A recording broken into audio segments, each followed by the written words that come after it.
Right, hello and welcome back to the No State Project Reloaded show. I'm your host, Finn James. Thanks ever so much for tuning in and staying with me today. Do apologise for that earlier. Did have a few technical problems trying to get the host server working and Skype along with it. I'm not very techie minded, so these things often go wrong on me. Technology just doesn't like me. I think that's what it is. But there you go. Again, thanks for staying with us. And today I've got Eyal from Eyal from Israel on the show, and Helen again. They both called into Mark's show last night. So if you listened to the Reloaded show that I played earlier, the rebroadcast, you probably heard a part of what they were talking about today's. Sorry, a part of what their cases have been like these last few weeks and that. So welcome back, the two of you, and Eyal, if you'd like to go first, and welcome to the show. Hi, James. Hi, Ben. Hello, mate. All right. It's the first time on your show. Yeah, it is terrific. Got someone from from Israel. It's brilliant. It goes to show that we're covering the globe. It isn't just sort of Australia, England, and America. Well, and Canada now, but yeah, we've got Israel as well. So that's terrific. Mm-hmm. So, what's been going on with your case? I heard a little bit about what was going on last night when I listened to Mark's show. I know there was a lot more you wanted to talk about with him. So, if you want to try and cover the stuff you never managed to discuss with Mark, that'd be great. Yeah, sure. I'll just start in the beginning. There were two tickets that I was fighting, and one of them I got kicked for lack of evidence. This was 2 months ago, something like that. Yep. And I already got like the evidence that it happened, and I got the paperwork from the police as ticket dismissed for lack of evidence. And it's on the website. Now, the other ticket that is still in court, they decided to pursue.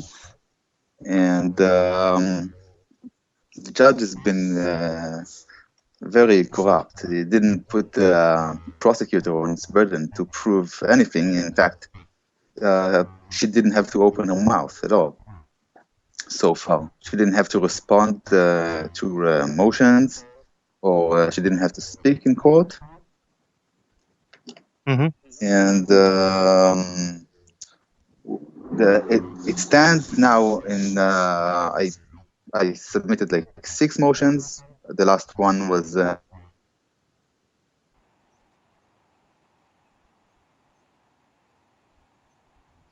Hello, still there? Prosecution, and so on and so forth. So I made a mistake there because I didn't know the procedures of the court, and I went from the magistrate court. I made an appeal at the district court, and they ruled.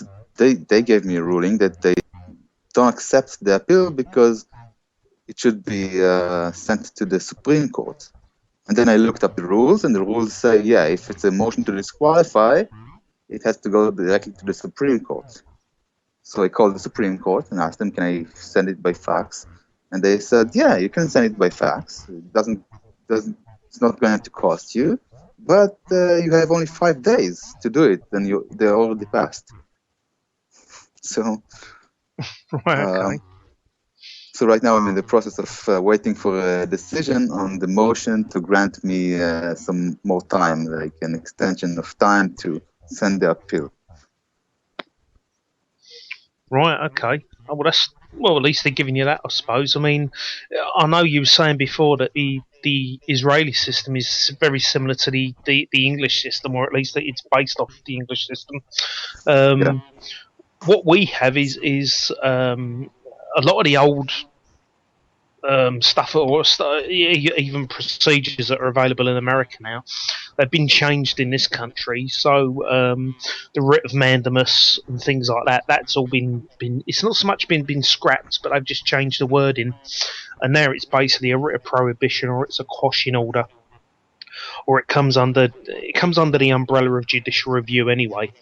But they're the two main orders that you can go for, and I think mandamus came under. I think was a quashing order. So I'm not sure what processes you have available to you, I but think those are different, actually, the mandamus and the prohibition. I would like to ask you, do you have jewelry in England?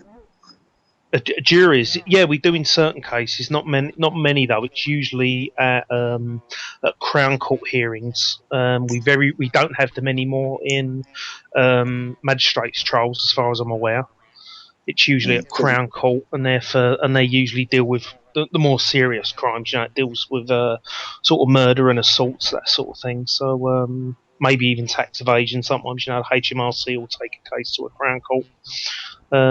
But yeah, we do have jury trials, but they're very they're for specific types of charges. They're considered for the more serious stuff. But even murder cases get heard in magistrates' courts over here, and they generally don't have juries. Right. So, no, we don't have jury in Israel, anyways. What at all? Never at all. No. Really? If it's a murder case or a complicated thingy, then you get like a group of judges, like 3 or 5 judges. Right. Okay. So they've totally scrapped the jury system altogether, or is it something that the Israeli system never really had before? Yeah, never had it. You've never had it? Wow. Okay. Yeah, I think it's good. It's kind of like, who needs the jury anyway, That's the way I see it. Maybe it's because I'm, used to the system here.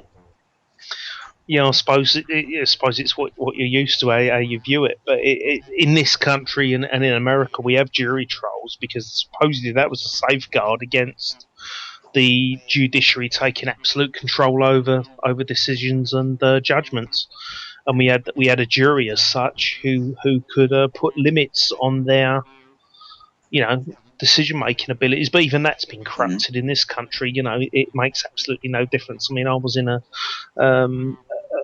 trial hearing back in June. I was helping a couple out over drugs charges. They were growing their own plants, and I was up in front of a jury just over that. And despite our efforts trying to actually show the jury that there wasn't a fair trial being put before them, and that the arguments that were being put forward were fallacious, it didn't make any difference to them. They were as just as indoctrinated as any other Joe Blogs on the street, and that's what I mean. It's frustrating. It's frustrating when the jury even don't get you. It must be so frustrating that at least you don't have them here. We can be angry at the judge, but that's the trouble is when you want to. At least with a jury in certain circumstances. See, the problem is with the English court system. Apart from its many flaws, one of its other flaws is that it's a very weak system because it's based on this issue of, well, it's a roll of the dice. You could be put in front of a jury, and it's a 3-horse race. Who's going to come out on top as such? Or it's a 2-horse race, because obviously it's adversarial. But it's an issue of, if you can appeal to their emotions, you could get acquitted just on that alone, rather than the jury actually making their decision on facts being put before them about the case. And sometimes, if you can just win the hearts and minds of these people, whether you're guilty or not, you can get a case dropped against you, and that's wrong. A trial should be about getting to the truth and not about who can be the biggest clown in court or who can smooth talk or be more eloquent than the other side in order to win the case. It should be an issue of getting to the facts alone. But what you find is whether there's a jury there or not, that is not the goal. That is not the purpose of these courts. They want to convict you, period. And especially with this country in America, We have a jury trial system, yeah, but that's just for show. That's just to put up this pretense that people believe we have a fair and independent system, and that people are put, people are given a chance to be given a fair hearing, which is obviously not the case. Because even with a jury, they're still just as indoctrinated and have no understanding of the law. They're dictated to how they're meant to give judgments a lot of the time. And a judge a lead a jury. So yeah, it makes no difference really. The entire system is as corrupt as it can possibly get, without making it look so obvious that people would outright reject it. But I mean, if you're in front of three judges, how is that any more fairer? Or five judges. Yeah, that's the thing. I don't think there's anything fair about this whole thing, though. Yeah, absolutely. The only question is, how do we expose it more efficiently and get through people's brainwashing and miseducation? Yeah, I mean, it's the way you get through people's brainwashing is to expose them to logical fallacies, or expose them to the fact that what they're being told is a logical fallacy. I think that's the key to this, and that's what they've been trying to hide from us all these years.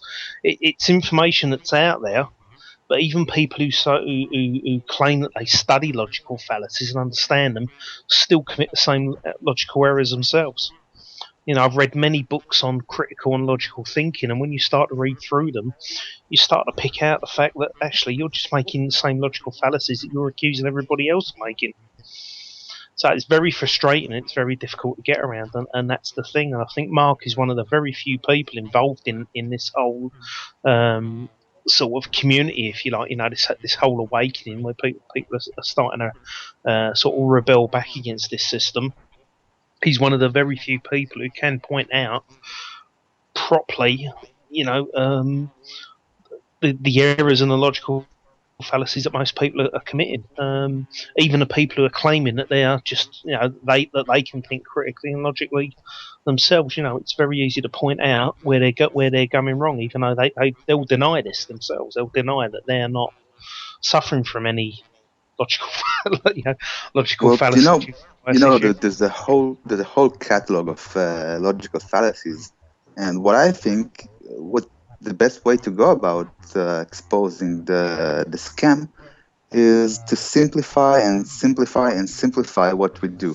So if we want to show someone that what he knows isn't the truth, we don't need to get, in my opinion, into. We can just avoid getting into logical fallacies and just ask the one question: how do you know?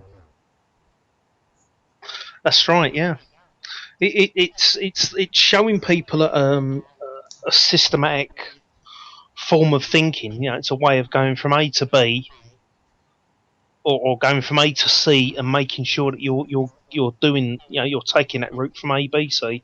A lot of people go from A to C and miss out B altogether, and it's showing them a way of thinking where they can come to the same, to come to the right conclusion, to identify the facts as they actually stand, and not based on people's opinions.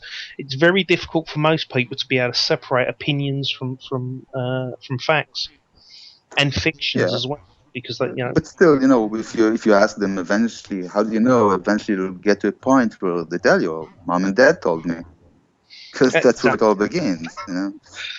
Exactly, it's turtles all the way down, as the term goes, and that's the thing. It's this thing where people have been we've all been brought up this way. This is the way we've been force fed this fake information, and you see, this is the thing. I was writing an article the other day. Funny enough, whether I posted it or not, I don't know. But I was writing an article about this, and a lot of people are believing that that they've come to this movement because of an awakening. They believe that they've been woken up to all the the corruption and everything else that's going on, and I don't think that's honestly the case. I don't think it's an awakening as such. All they've been exposed to is a more elaborate and eloquent way, or a more what's the word for it? Just basically a more eloquent way of arguing the logical fallacies that they continue to hold. It's not an issue of they've actually been given new knowledge and new facts. They've simply just been given another way of arguing. The same old the same old fallacies they've always held. Most people know government's corrupt, but they just don't see a way around it about how to solve the problem, and they seem to put up with it as opposed to trying to do something about it. And that's a big part of the problem. People do feel powerless to a certain degree. As individuals, we kind of are, but as a group, we've got a means of actually bringing the change to a lot of this. Yeah, basically it took me about 2 or 3 years to realize the whole thing altogether. It started by me quitting all the political activities and seeing that it's futile, that it doesn't lead anywhere.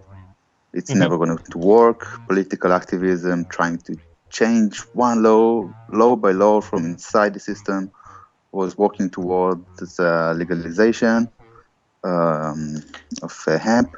And I thought, if we show people that you should be responsible for yourself, then, one thing will lead to another, and the system will correct itself. And I gave up when I saw that it is impossible to make a change in the political scene.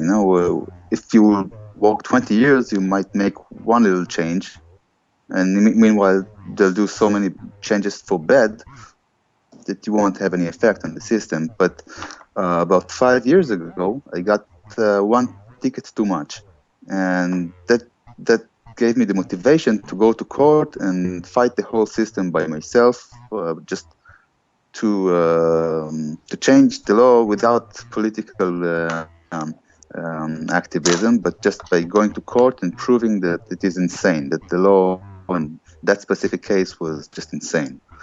It was a ticket for setting the dog off the leash in the park, and they expect you to put the dog on the leash like 24/7, wherever you go, whenever you go. And this is just insane because it goes against the science of dog training. And if you read the books by the best dog trainers in the world, they tell you that you have to set the dog off the leash and train him to stay obedient without a leash, wherever you go. So it's either you're not allowed to train your dog, or you can set the dog off the leash. What does that sound like, though? What? You saying that? What does that actually sound like? It sounds like government itself. That's how they try to train us, isn't it? They try to train us and keep us off a leash. But then they regret it, obviously, because they let us. Well, they know that you're going to break the law. They know that you're going to break the law. They just want your money. They don't think, logically or something. Absolutely, yeah. I gotta tell you another thing. They made a new law that just recently you can't smoke in bars and restaurants. Well, okay, so they catch up with the rest of the Western world, and they put this law recently, and they put a very expensive fine for the owner of the restaurant, like $2,500. Mm-hmm. $2,500 US dollars if someone is smoking in your place, in your bar. So people stopped smoking in bars. So recently I read in the newspaper that they're going to lower the fine drastically because they want to get to write tickets. Yeah, that's it. I mean, if they lower the fine, they get more people paying than not challenging them and fighting them in the court. So they're just trying to find a happy level where people are just going to say, "Oh, this isn't worth fighting. I'll just sooner pay the fine," sort of thing. So, I mean, if they're fining the business £2,500 in their eyes, people actually quit smoking in bars, and they said, "No, it's not okay. We want them to make violations because we want them to pay tickets." Yeah, absolutely, yeah. Yeah, and I mean, it might be a good thing. This might backfire on them. This might mean that people across the world now are going to start actually giving up smoking and think of all that revenue they're now going to lose in tax. So it's counterproductive in that sense because, like I say, if people are going to cut down on their smoking or even give it up altogether, well, then they're losing revenue there anyway. And it just makes you wonder whether it is. Well, I know it's more an issue of control than it is money, but they want to control every aspect of our life, and whether that's from what you put in your body, what you eat, breathe, smoke, or drink, um, to even how you even just purchasing it to begin with. I think cigarettes over here you pay about 80% tax for a pack of cigarettes. So a pack of cigarettes over here costs about I don't know, £6 or £7 now, I believe. So it's at least a fiver of that is tax. So you're only paying actually £2 for the cigarettes. So it's ridiculous. I suppose that's the equivalent to, I don't know, $10. It's about $10 US dollars, I suppose, per packet. You pay, and $8 of that is tax taken by the tax man. So it's it, it's not just that they want to they do. They're just obsessed with controlling every aspect of our lives. Yeah. No, we were talking about how long it takes to people to wake up, and I wanted to say that for me it was a pretty long process. I first bumped into Mark Stevens' video about beating civil traffic tickets, and I didn't get all the concepts. I didn't understand all the concepts, but I was sure what he's saying is true. Like I was like bookmarking it, and I'm like, I gotta return to this and watch it again. But then I was exposed to all the Freeman stuff, the Freeman on the land. Yeah. And I bought into this for about 2 years, 2.5 years. I tried to practice it because it makes some sense. It's like, if we use our own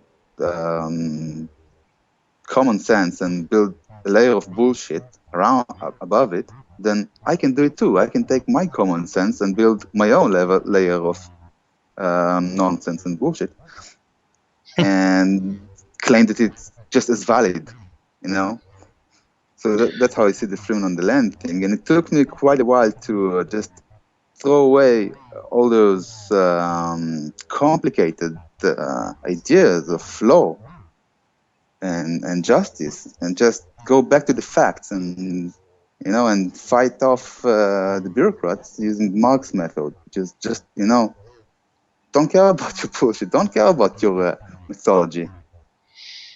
That's right. Yeah, I mean it's that's the same sort of route I took. I mean, I started off in a lot of the Freeman stuff to begin with.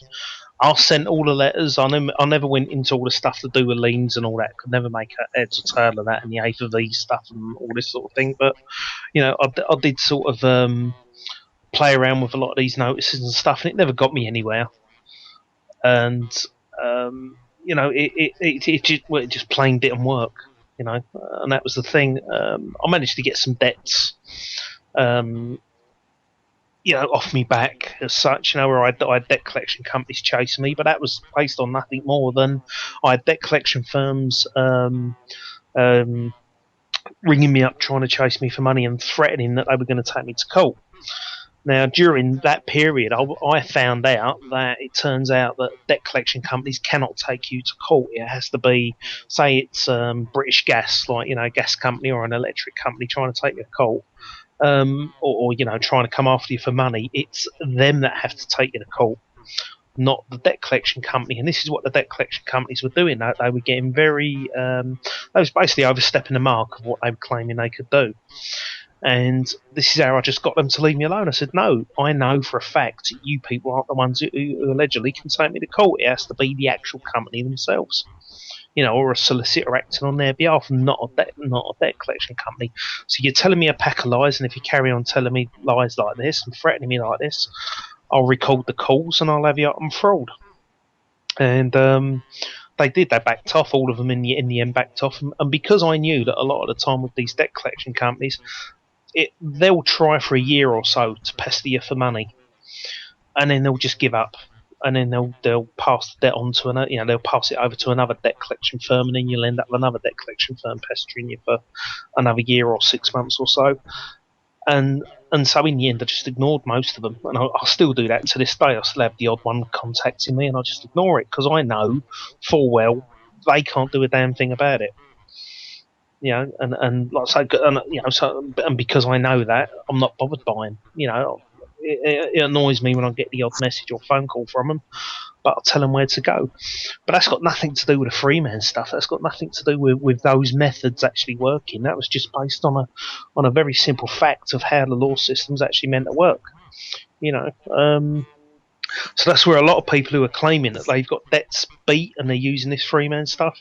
It's not because the freeman methods are working. It's just basically it's based on basically a loophole in the system where it has to be the main company coming after the debt who has to take it to court. And you find very rarely, especially when it's a low amount of money, say anything under a few £1,000, they're not going to bother chasing it up. They're not going to bother taking it to court. Instead, they'll get a debt collection firm after you to try and scare you into paying.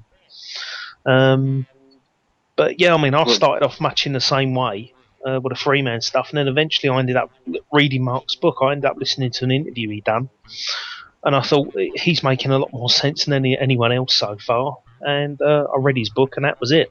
I went straight over to the way he did things and the way he looked at things, rather than stick with all this freeman and trust law stuff. And what happened was, when I did change over to that, this is when all the trust law stuff started to go viral as well. And everybody was becoming a trust law expert suddenly. So yeah. But sorry, go on. In my case, I know the first thing I saw was Mark's videos and a lot of other freeman stuff. And I put Mark's stuff aside. I thought that I looked up in the YouTube channel, and it was only those 3 videos, 3 parts of video. And I got into the freeman stuff and Winston Shroud and all that commercial theories. And after 2 or 3 years, I understand that he has a show, that Mark Stevens has a radio show, and it's going on for years now. And then I got into the show, and I was like, here's someone who's really is using common sense and rejecting all the nonsense and the complicated clouds of philosophy. It's like all the Freeman stuff is based on certain concepts that are hanging in the clouds. And you have to take them for granted and say, okay, I accept that we do need to have courts, but no, just throw it all away and stick to the facts. So I think people have to be exposed to people like Mark Stevens, the people who just reject all of these government institutions and legal world, or the legal profession entirely. And then, they will see that it makes more sense. Absolutely, yeah. I mean, it's you still get a lot. I mean, I gave a workshop last month, and there were a few people who came along to that who were still thinking or trying to put across the idea that they think they can still use some of these trust law concepts and freeman concepts along with Mark's stuff.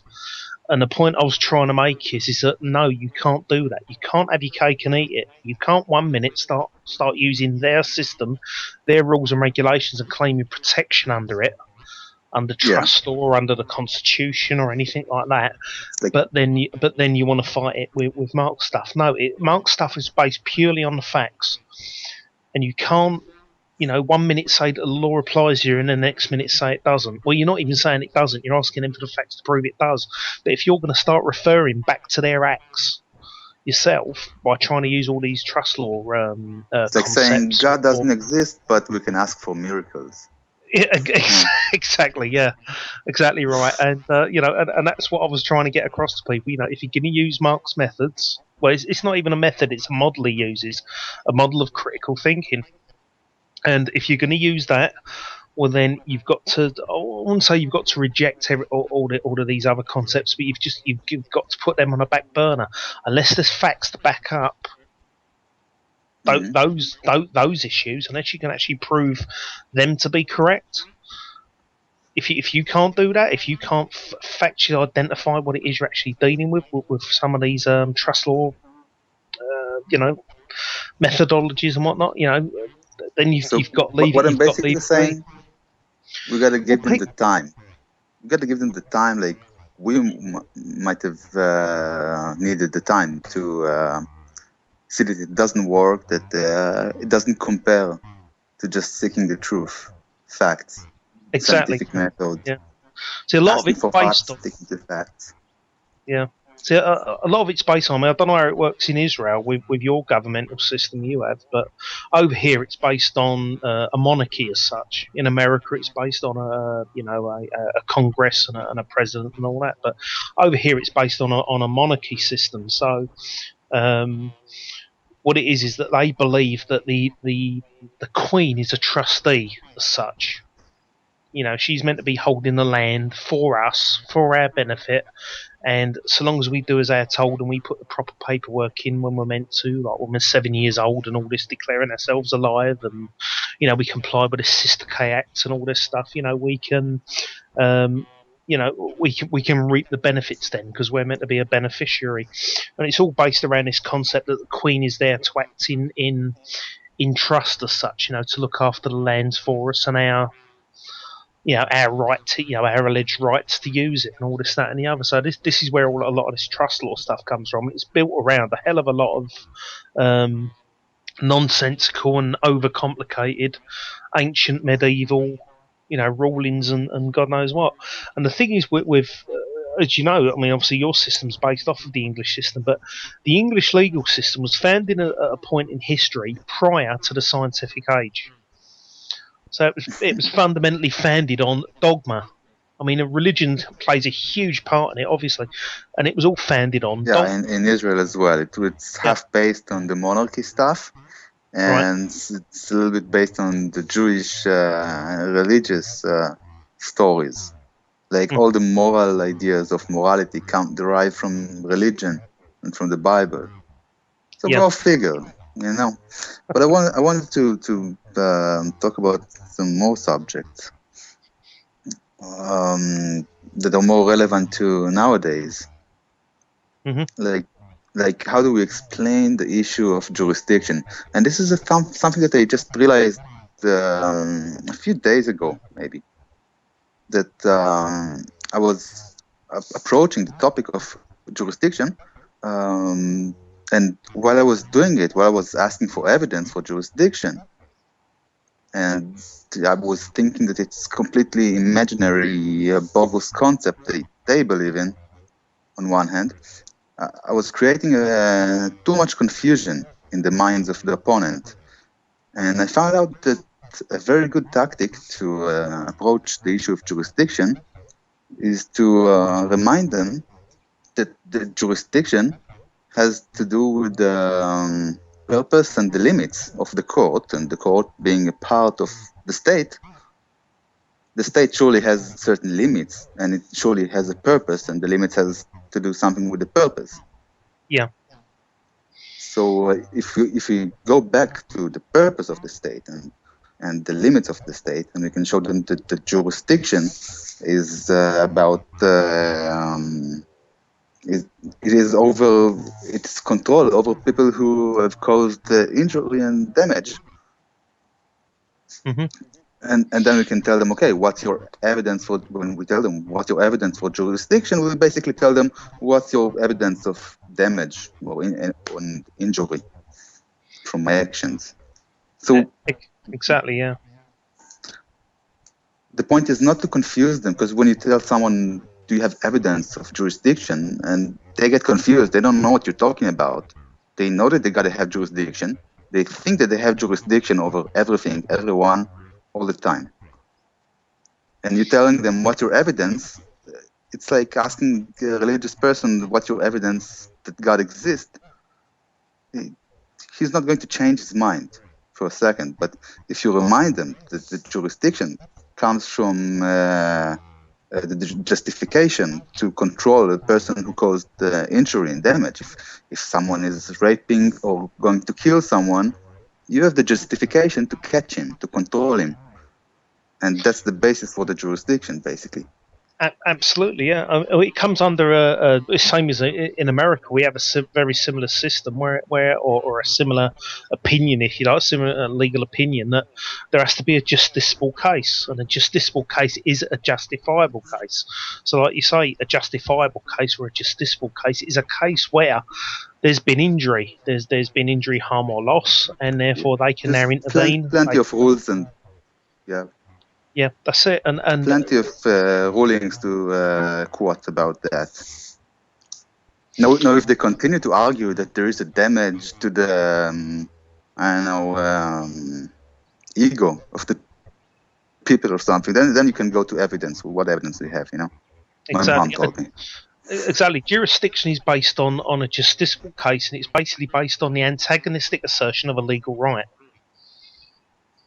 So, I mean, if I was in front of them in court and they were saying, I don't understand what you mean by evidence, say, well, you must have for this court to allegedly have jurisdiction, it must have a justiciable case before it. To have a justiciable case, there must be the antagonistic assertion of a legal right. Is that correct? Right. And in my friend's case, we filed a motion to judicial notice, and the judge did take judicial notice of all the items in the motion to dismiss. That there got to be an adversary, like an opponent, and there got to be damages. And then she went on to claim that she represents the people and the state has been damaged. But she did agree that they need to show damage, substantial damage, and injury. Yeah. We haven't got to the evidentiary part of the trial yet, but we did get the judicial notice of all these items. So it's going to be a little bit easier now. Yeah. But she said what? She represents the people of Israel, I take it. But it's the state who's been damaged. But citizens. The citizens, yeah. But then she's saying the state. So is she referring to the state as in the government, the state, or the people as the state? Yes. Who's the injured party? She might be representing the people, but then she's saying, well, the state is the injured party. Well, is that the government? Well, if that's the case, why do you care? If you're there to represent the people, why do you care whether the state has been damaged or not? What's going on? We're still going to ask for evidence that she represents anyone, that there is substantial damage. Because, absolutely. Yeah, I'm not sure it's going to work. But it's an important issue to show that they have no jurisdiction, that it's all a big scam. That these are political laws, basically.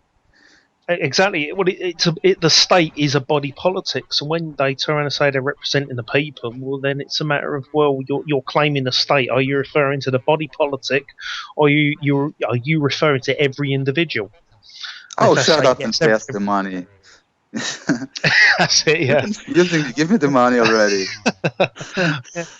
But I say and that's the thing they put across it. And the moment they bring up that word citizen, what facts have you got that anybody, me or anybody else who's an individual, the alleged people are citizens? Where are the facts?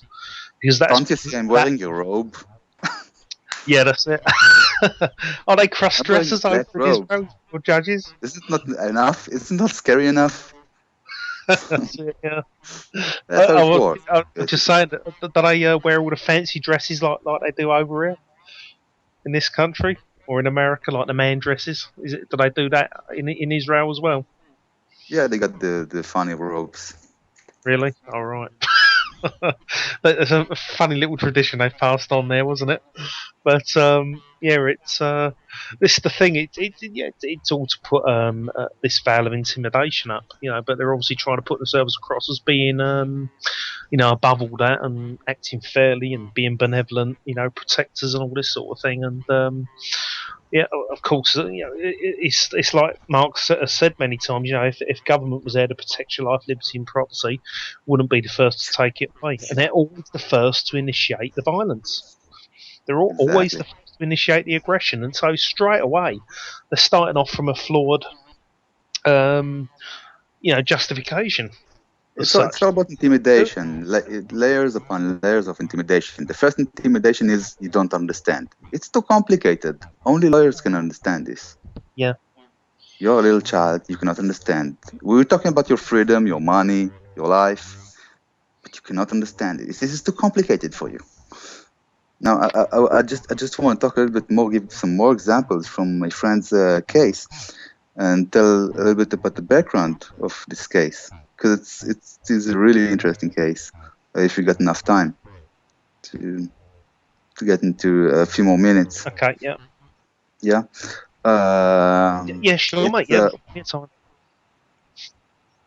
so it's a guy who just saw my website, the No State Project Israel website, about 2 months ago or something like that, 2-3 months ago.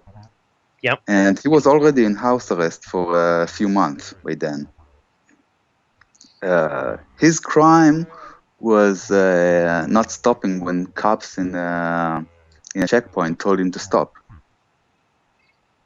No, he was riding a motorcycle. He didn't have a license to drive on that kind of motorcycle. He had like a license for a scooter, and he was riding a heavy motorcycle. And the motorcycle wasn't insured, didn't have a license. So he was worried. He thought he can flee and run to the cops.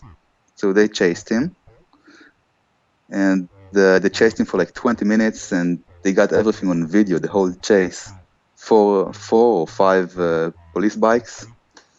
And during the chase, he took some red lights, crossed some lines, and they charged him with putting lives at danger and all the traffic offenses that they could think of that they claim he did during the chase.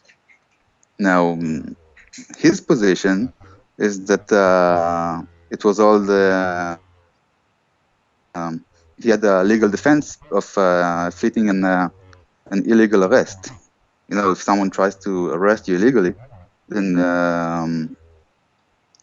you can't be charged with crime when you're trying to set yourself free to defend yourself.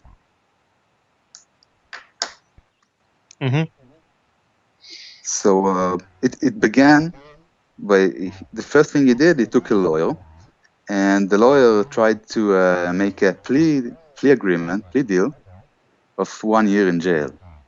So that was like a public defender, and no damage, no injury, no nothing. He just didn't obey the cops. They chased him. He didn't have license. 1 year in prison, a plea deal. So he fired the lawyer, and he took another lawyer. The new lawyer wanted, it was a private one, he wanted like $10,000 to represent him. He took half of the money already. He paid him half of the money in advance. And all this lawyer got him was a better plea deal, 6 months in prison. And then he saw my website, the No State Project Israel, and he said, "Oh, I gotta fire this lawyer and represent myself."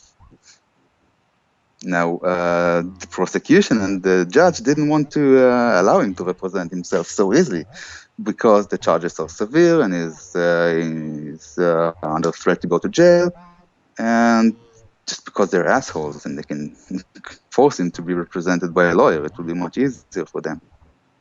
You know? Yeah. So we had to fight that a little bit, and it took us like a month or something to set him free from the lawyer, from the representation. What we did is I told him I looked up in the law, and I saw that if you absolutely refuse to cooperate with the lawyer they assign you, they must let you represent yourself, because they can't say that you were represented if you don't even agree to talk to the lawyer. Yeah. So it took us a month, and we got rid of the lawyers, and he started representing himself, and he could file motions, and he filed a motion to strike for lack of evidence, and the motion to discovery. And then the prosecutor started, "Oh, this motion is a proof that he needs representation, because he doesn't know what he's saying." It is written in in a language that sounds legal. It sounds like legal, but it means nothing. And we asked for, evidence of jurisdiction. She replied, since I'm not a spiritual authority or a philosophical authority, I cannot answer to this motion. But she thinks, what? She knows she has jurisdiction. Yeah, but oh god, since when do these motions say anything about God in there? You know, it's got nothing to do with philosophy or spirituality, is it? It's it's their No. philosophy.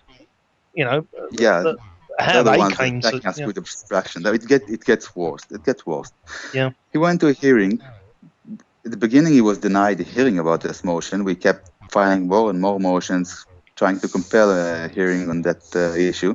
Eventually, he got a hearing, and the judge decided, just like the prosecutor asked, the rules are the evidence for jurisdiction, and his presence within the court is an evidence for his presence within the state.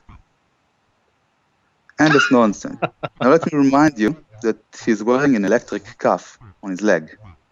You know, right. he's giving like a window of like several hours to leave home, go to the court, and go home back. 24/7 house arrest for half year already. So just 2 weeks ago, we filed the motion for a judicial notice over all the items in the motion to strike. And you wouldn't believe what this disgusting prosecutor, what she wrote though. Basically, she had the audacity, the chutzpah, to say that the defendant has too much time on his hands to annoy the court. He has too much time on his hands to annoy the court with meaningless motions. She put him in house arrest for half a year. She's forcing him to participate in the court, and she says he has too much time on his hands. It's unbelievable. Isn't it? Well, maybe they've got too much time on their hands to find nonsense legal reasons to try and bring a claim against somebody. It goes both ways, doesn't it? Then it gets worse. In that same reply, she asked the court to start charging him for expenses whenever he files a motion that the court finds frivolous. And Wow. we replied with a severe objection, and the court accepted our side, and they gave us a judicial notice, and there will be no expenses for further motions. So that's actually good news. Yeah, I can't believe they can try. Yeah, that's like saying you're not allowed to challenge us, and every time you do, we're going to fine you for it, as if that's an offence in itself for daring to challenge them. And this is their attitude all over. It doesn't matter what country you're in. This is what they don't like. This is something. I was in court again recently with a friend of mine last week in court, and yeah, they were the same. They're the same way. They just do not like being challenged. They can't handle it. See, when you go to court and you've got an appeal or you're going to go to trial. You agree to go to trial. They sort of get it in their minds that you must have some sort of mitigating circumstances that where you think you've got half a chance of getting this dropped. They never expect a direct challenge to the actual case. That isn't what they're expecting. Even though they say you've got every right to challenge it, when we do, they throw the toys out the pram. How dare you challenge us? And it's like, well, you people say that you're going to give us the opportunity to do that, and then you behave like this. And that's what we're up against, isn't it? It is absolutely ridiculous the way these people behave. They basically allow you only to show circumstances that are beneficial to them. Because if you're saying, "Oh, but I wasn't driving that fast. I wasn't even that day on that place, and here I got picture in a lot," then they want the system to look justifiable and honest. So it's beneficial for them to basically clear you of the charges. So they Exactly. want Yeah. you to they want to see if it's beneficial for them to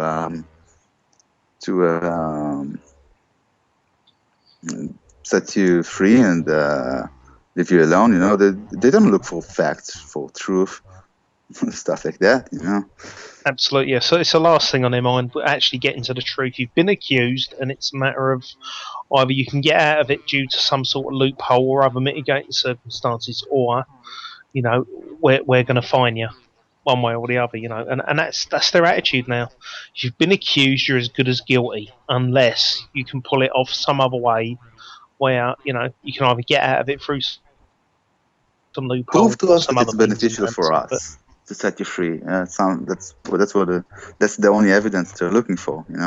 maybe, yeah, yeah. Sometimes it's more beneficial that you're put back out again, and you keep being a taxpayer and paying them, and maybe they earn more money out of you that way. Otherwise, it might be more beneficial for them to throw you in a cage. In which case, they'll make you they'll force you into slave labour. Maybe they'll make more money out of you that way. But ultimately, it's all about control, and Yeah. especially when So it comes down to people who challenge them because they realise. See, that's the thing with Mark when he had his traffic ticket thrown a little while ago. So he took part in his own traffic study. And as soon as he got into court, the judge said, "That's it, your case has been dropped." And he wouldn't even let Mark, say anything. He wouldn't even let him, raise any objections or any issues straight away. They just didn't want Mark. They didn't even want Mark in that room. They just wanted to get him out of there as quickly as possible. Now that's because they know that nothing they can throw at him is going to land because they can't confuse him. They can't feed him their ball, yeah, expect him and to buy it. and And this proves that it is important to practice, to go and practice, to take cheap traffic tickets and go practice and absolutely, get yeah, better in that. yeah, Because when and that's you the go thing, and that's yourself what at they're the scared court, of. you Yeah, get experience. You learn about your own reactions, about your own fear, and you make some mistakes, and then you learn from your own mistakes, and you get better. And hopefully, you never have a severe bureaucratic attack. But if you do, you're going to be much more prepared.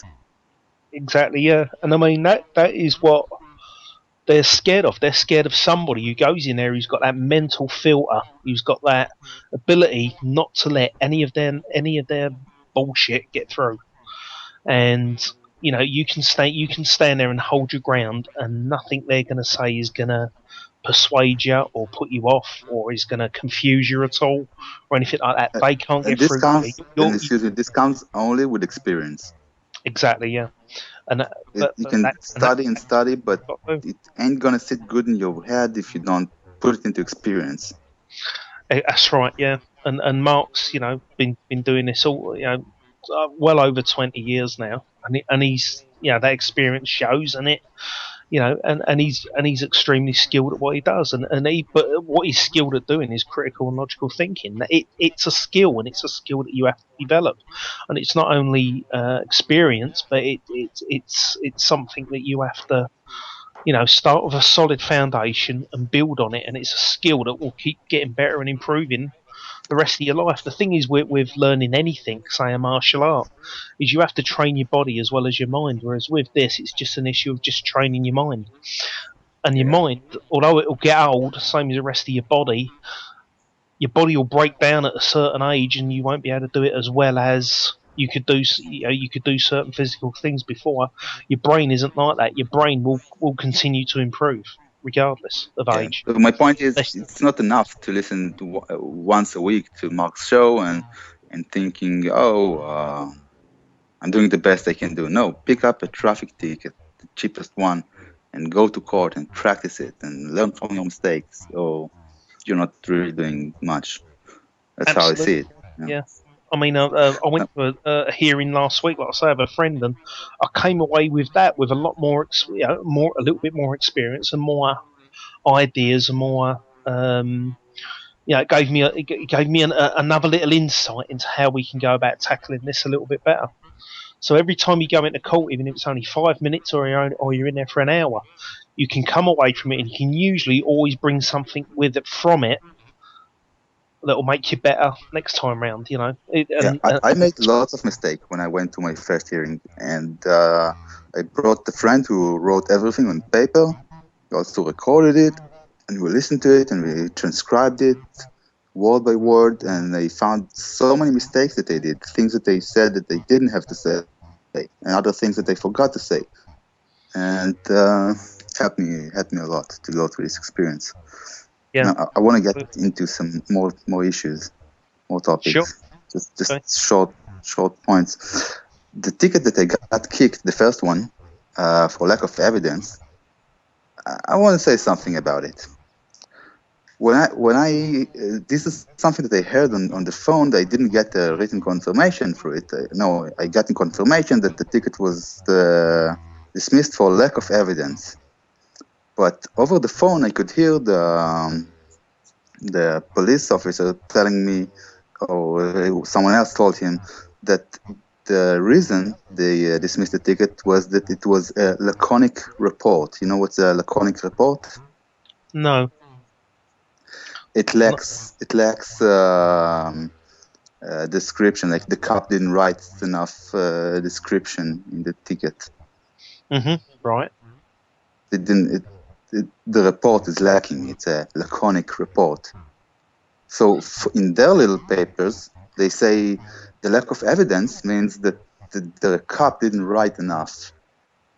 Not that there's no evidence. Although I asked for evidence and I filed 4 motions to court asking for specific evidence of jurisdiction and presence within the state and applicability of the law.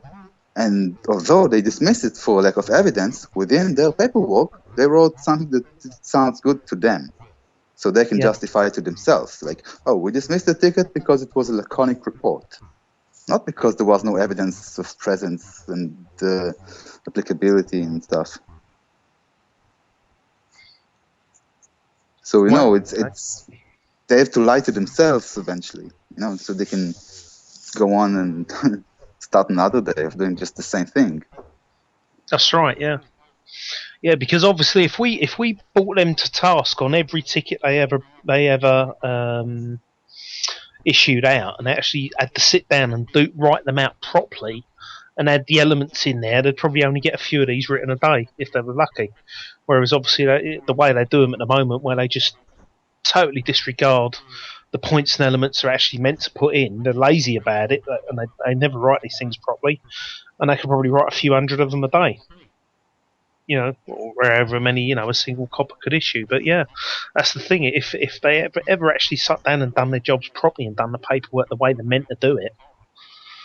No, even then, it's not that the paperwork makes it good or justified. No. They blame it on the paperwork because then they don't have to look at the facts. That's right. Yeah. But when the chief comes and says, "Why did you dismiss the ticket?" Oh, the paperwork thingy. Not that there was no evidence of jurisdiction or applicability. It was a paperwork mistake. Exactly, yeah. Well, if they did the paperwork properly, from my understanding is, even if they added the elements in there absent the facts, then that court would have jurisdiction to hear the case. Then once it's an issue of once the facts are brought there, then their jurisdiction grows from that to now they can allegedly take control of you and your property if need be. So if the paperwork is written out the way it's meant to be written out and all the elements are present, well then they at least have jurisdiction to hear the case, but nothing more. No. Come on, Vin. Well, this is their opinion. This is how it's actually meant to work. It's meant to be they have subject matter jurisdiction. So all that means is that they have the ability to hear the case. Why? Because the elements have been laid out that are meant to be in there. Now let's see if there's facts. The element of jurisdiction got to be an injury and damage. Absolutely, they don't have injury and damage when they handle out tickets. And but what you find is with their paperwork. That's it, yeah. But what you find with the paperwork, all it states is the act that they're accusing you of breaching, and that's it. Or where are the other 2 elements, or and the other elements as well. And that's the thing. But apparently, if they did their paperwork properly, if they at least done that stage properly, step 1, and wrote the paperwork out properly, that would give the court subject matter jurisdiction. And then beyond that, it wouldn't. Because to have subject matter jurisdiction, they got to have jurisdiction. They got to have evidence of injury and damage. And even then, it's imaginary. And even then, but still that's what I'm saying. imaginary. That I know what you're saying. It's wrong. I know that's wrong. But that, according to their opinion, that's what gives them subject matter jurisdiction. That the paperwork has been at least, whether there's, irrespective of the facts that then have to be laid out to prove that to prove these elements are true, prove these allegations are true. The paperwork, at least, step one has to be laid out with all the elements being claimed, all the stated elements that they allegedly have to show. So the breach of legal duty, the violation of a legal right, the damage, the injury, who's been damaged, yada yada yada. And apparently, if the paperwork gets laid out properly, that at least gives them subject matter jurisdiction to only just hear the case. That's it. It doesn't mean they have control over you. It just means they can sit and hear the case. But here's the thing: that's their opinion, but they don't even follow that themselves, because they'll just look at the paperwork, and all they'll look for is, are you being accused of breaching an act, and that's it. And they don't go bother looking for the other elements, and from that they just assume they do have subject matter jurisdiction. But of course that's wrong, because according to them, they can't have subject matter jurisdiction until all the elements have been laid out in that paperwork. But they even ignore that themselves. Well, they tend to think like slave masters. They see themselves as slave masters, and they tell you what are the rules. And let's see if you broke the rules of the slave master, and then you can be punished. Then we have jurisdiction to punish you.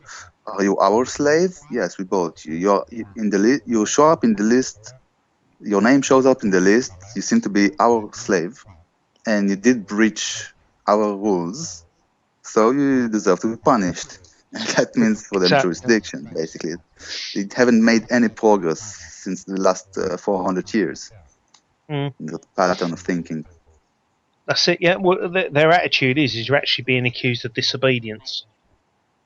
Yeah. If you bring them to task on that, and say, you telling me that I'm here based on nothing more than disobeying somebody's written will and opinion, can you justify yourselves? Can you show me how that's not to be construed as slavery?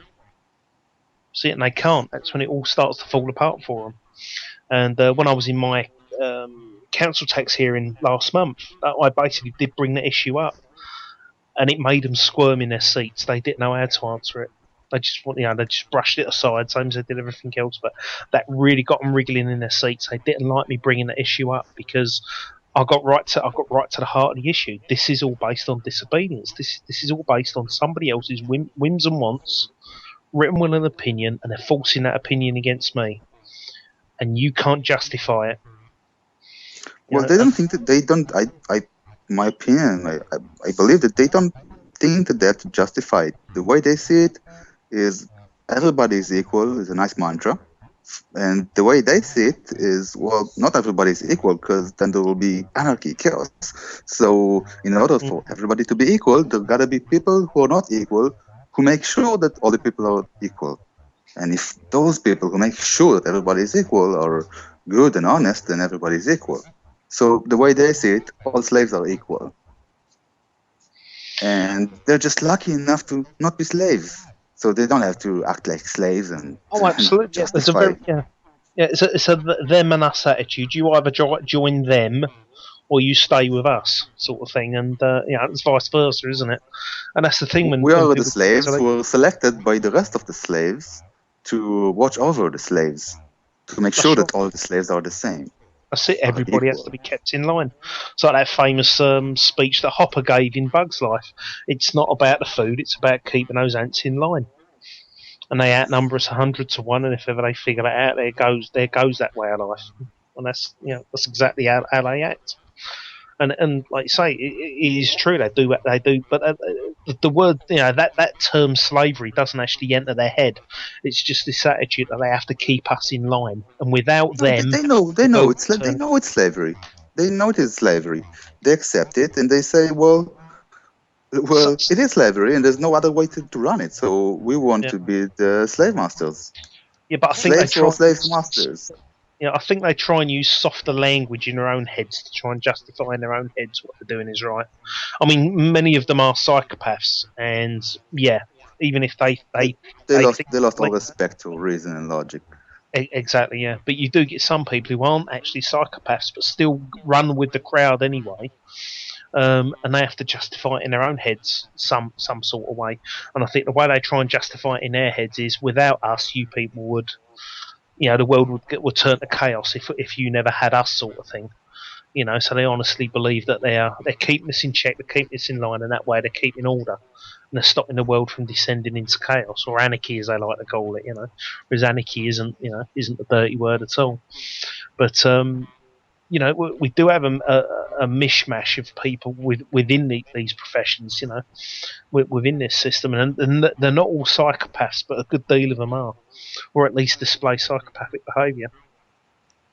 And like I say, it's trying to get into their heads how they try and justify it to themselves what they're doing. And some of them do arrogantly just take this attitude that, we have the right to control you people, and don't you dare challenge us. And you get that with many judges. More judges are more like that than you get with clerks of the court, that sort of thing.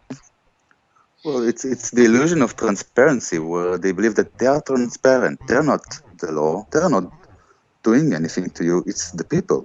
They were chosen by the people. They have the support of the majority of the people, and they can do to you whatever they want, because whenever you're gonna blame them, they're gonna direct your blame to the people and tell you, oh, change the rules, change the government,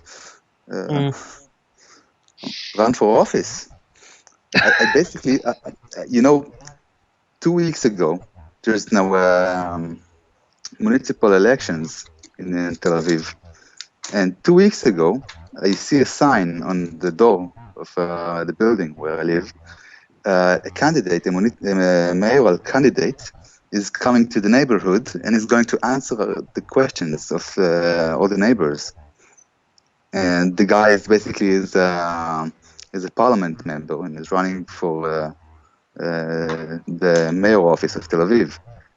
And he's coming to my neighborhood to answer questions. I couldn't resist the temptation. I went there with a camera, waited in line for my turn, and I asked the question. Why is the city tax why are we coerced to pay the city tax? Is it because the municipality doesn't have the support of the free support of the majority?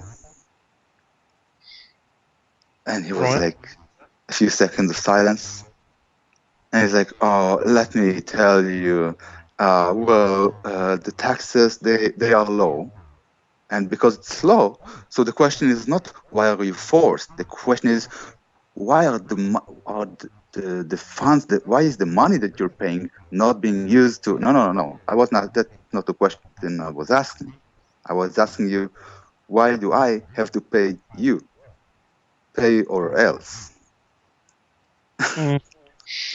So he tried to go about, well, I come from a kibbutz background, and we have the dream of the kibbutz is give as much as you can, take as much as you need.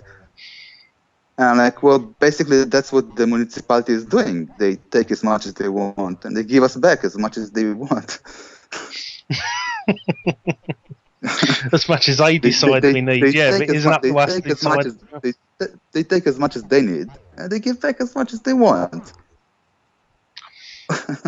That's right, yeah, and that's the thing. It's not an issue of whether you pay or not. It's the way that you're forced to pay, or it's the fact that you're forced to pay. That's the issue. It's not an issue of the fact that obviously we need these services and everything else. It's the fact that we're forced to pay for it, whether we want it or not. And it's I had a conversation like this many years ago with some local candidate, people who were allegedly going to be local candidates for my area. And one of them was saying, "Oh, this bloke's going to be your European your European liaison or representative. That was it. And I said to him, well, what if I don't want to have anything to do with Europe? Am I going to be, still forced to pay for him anyway, sort of thing? Still forced to have him anyway? And they went, well, yeah. I said, well, ain't like I have any choice in the matter, is it? We're stuck with this whole concept called Europe, regardless. I said, there shouldn't be anybody there representing me. He's not representing me, saying that I want to be part of Europe. We're forced into being part of this alleged political body, whether we want it or not. So the funniest thing is that there were plenty of neighbors with me there, and they all went to defend him and to try to help him answer this question. And I said, no. You're not politicians. He's the politician. He got to have correct, and he has to know the answer to this. Exactly, yeah. But I mean, a lot of these people are just puppets themselves. They're not really at the top of the tree, understanding how the system really works. No, I want a concrete, a consistent answer from this guy. You all shut up. I want him to speak. That's how I had to go, because they're starting to defend him. To like, oh, if you pay in time, it's not coercion. Yeah, it's like to say, if it doesn't cut your throat, it's not rape. He didn't cut your. He threatened to cut your throat, but he didn't cut your throat, so it's not a rape. It's love. Yeah. Basically, it's the argument. Also, I had a friend called the municipality a week ago, and I told them that they owe me money. I called them up. I recorded this. You owe me money. Why? Because my computer says so. Why? Why do you have to pay? Because you didn't pay July, August. For what? The tax? I'm like, no, residency. What do you mean? Well, I live in Tel Aviv. You have to pay me. We have to pay you just because you live in Tel Aviv? Yes. It's according to the regulations. And they go like, what regulations? The regulations that I've regulated. You set up the rules, the regulations, and we have to abide by them? Of course. And a few days later, I called them again, and I asked, okay, why do I have to pay you? Yeah. Did you say you got that recorded? Yeah, it's on YouTube. And what I want to do is just to recommend to everybody to do it. Call your politician, confront them publicly, call every phone number you got, and ask them. Once, ask them the way, why should I pay you? And they always give you the answer, oh, because we need the money to fund the services. No. I didn't ask why you need my money. I asked why I need to pay you. It's a very different question. They also give you the answer why they need the money. Who cares why you need the money? Why do I have to pay you? Yeah, that's it. But I wanted to get on to move on to Helen if I could. You still with us, Helen? Hey, can you hear me? Yeah, we can hear you, mate. You're all right. Yeah, could you just give me 2 minutes, Vin, while I sort my daughter's dinner? Sure, mate. Yeah, no worries. No worries, mate. I'll be back in 2 minutes. I was just serving it up. Yeah. Yeah. I mean, what I'll do, Eyal, is I'll play them on the show at some point. If you can give us a link, I'll definitely put those videos up for people to listen to. Well, it's in Hebrew, so it's enough for my crowd because it's in Hebrew, so can't do with it so much. Sure, mate. Yeah, you got a website and all, haven't you? You said. Yeah, it's also it's all in Hebrew. But if someone from Israel is listening and doesn't know my website, still it's bureaucracy.org. Eyal. It's the Israeli Bureaucracy Association. Mm-hmm. Or on Facebook, it's Israel Bureaucracy. Right. Okay. Well, if people want to learn a bit more about what you're doing and that. A friend of mine from the UK, who is also Jewish and understands Hebrew, he saw that prank call I did to the municipality about them owing me money, and he's going to do it in the UK in English soon. Yeah. So I will share the link. His name is Danny Shine, if you know. He's an entertainer, comedian, you know? Yeah, that rings a bell. Yeah, I think I know who it is. Yeah, I think He did he's a few videos with Charlie Beach and the Love Police. Oh right, okay. Yeah, so he said he's going to do this in the UK soon. So we'll have the That'd be English good, mate. version Yeah, of the prank as soon. long as we, as long as we're all spreading the word. I've actually got a new website address now. What was it called again? It's I believe it's nspuk.org.uk. So I've just set up a new website, and that'll be up and running pretty soon. And thanks for Gary for doing that for us. And yeah, that'll be I'll be transferring all my files off of the old website and probably shutting that down soon. But yeah, but this is the thing. What Are I'll you do is I'll publishing? add yours as a link to mine as well once it gets put over into English as well. Are you publishing like old episodes, previous episodes of your show?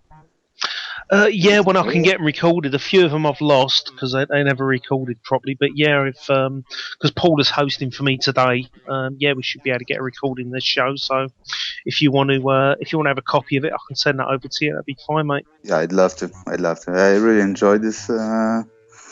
This is my first time on your show.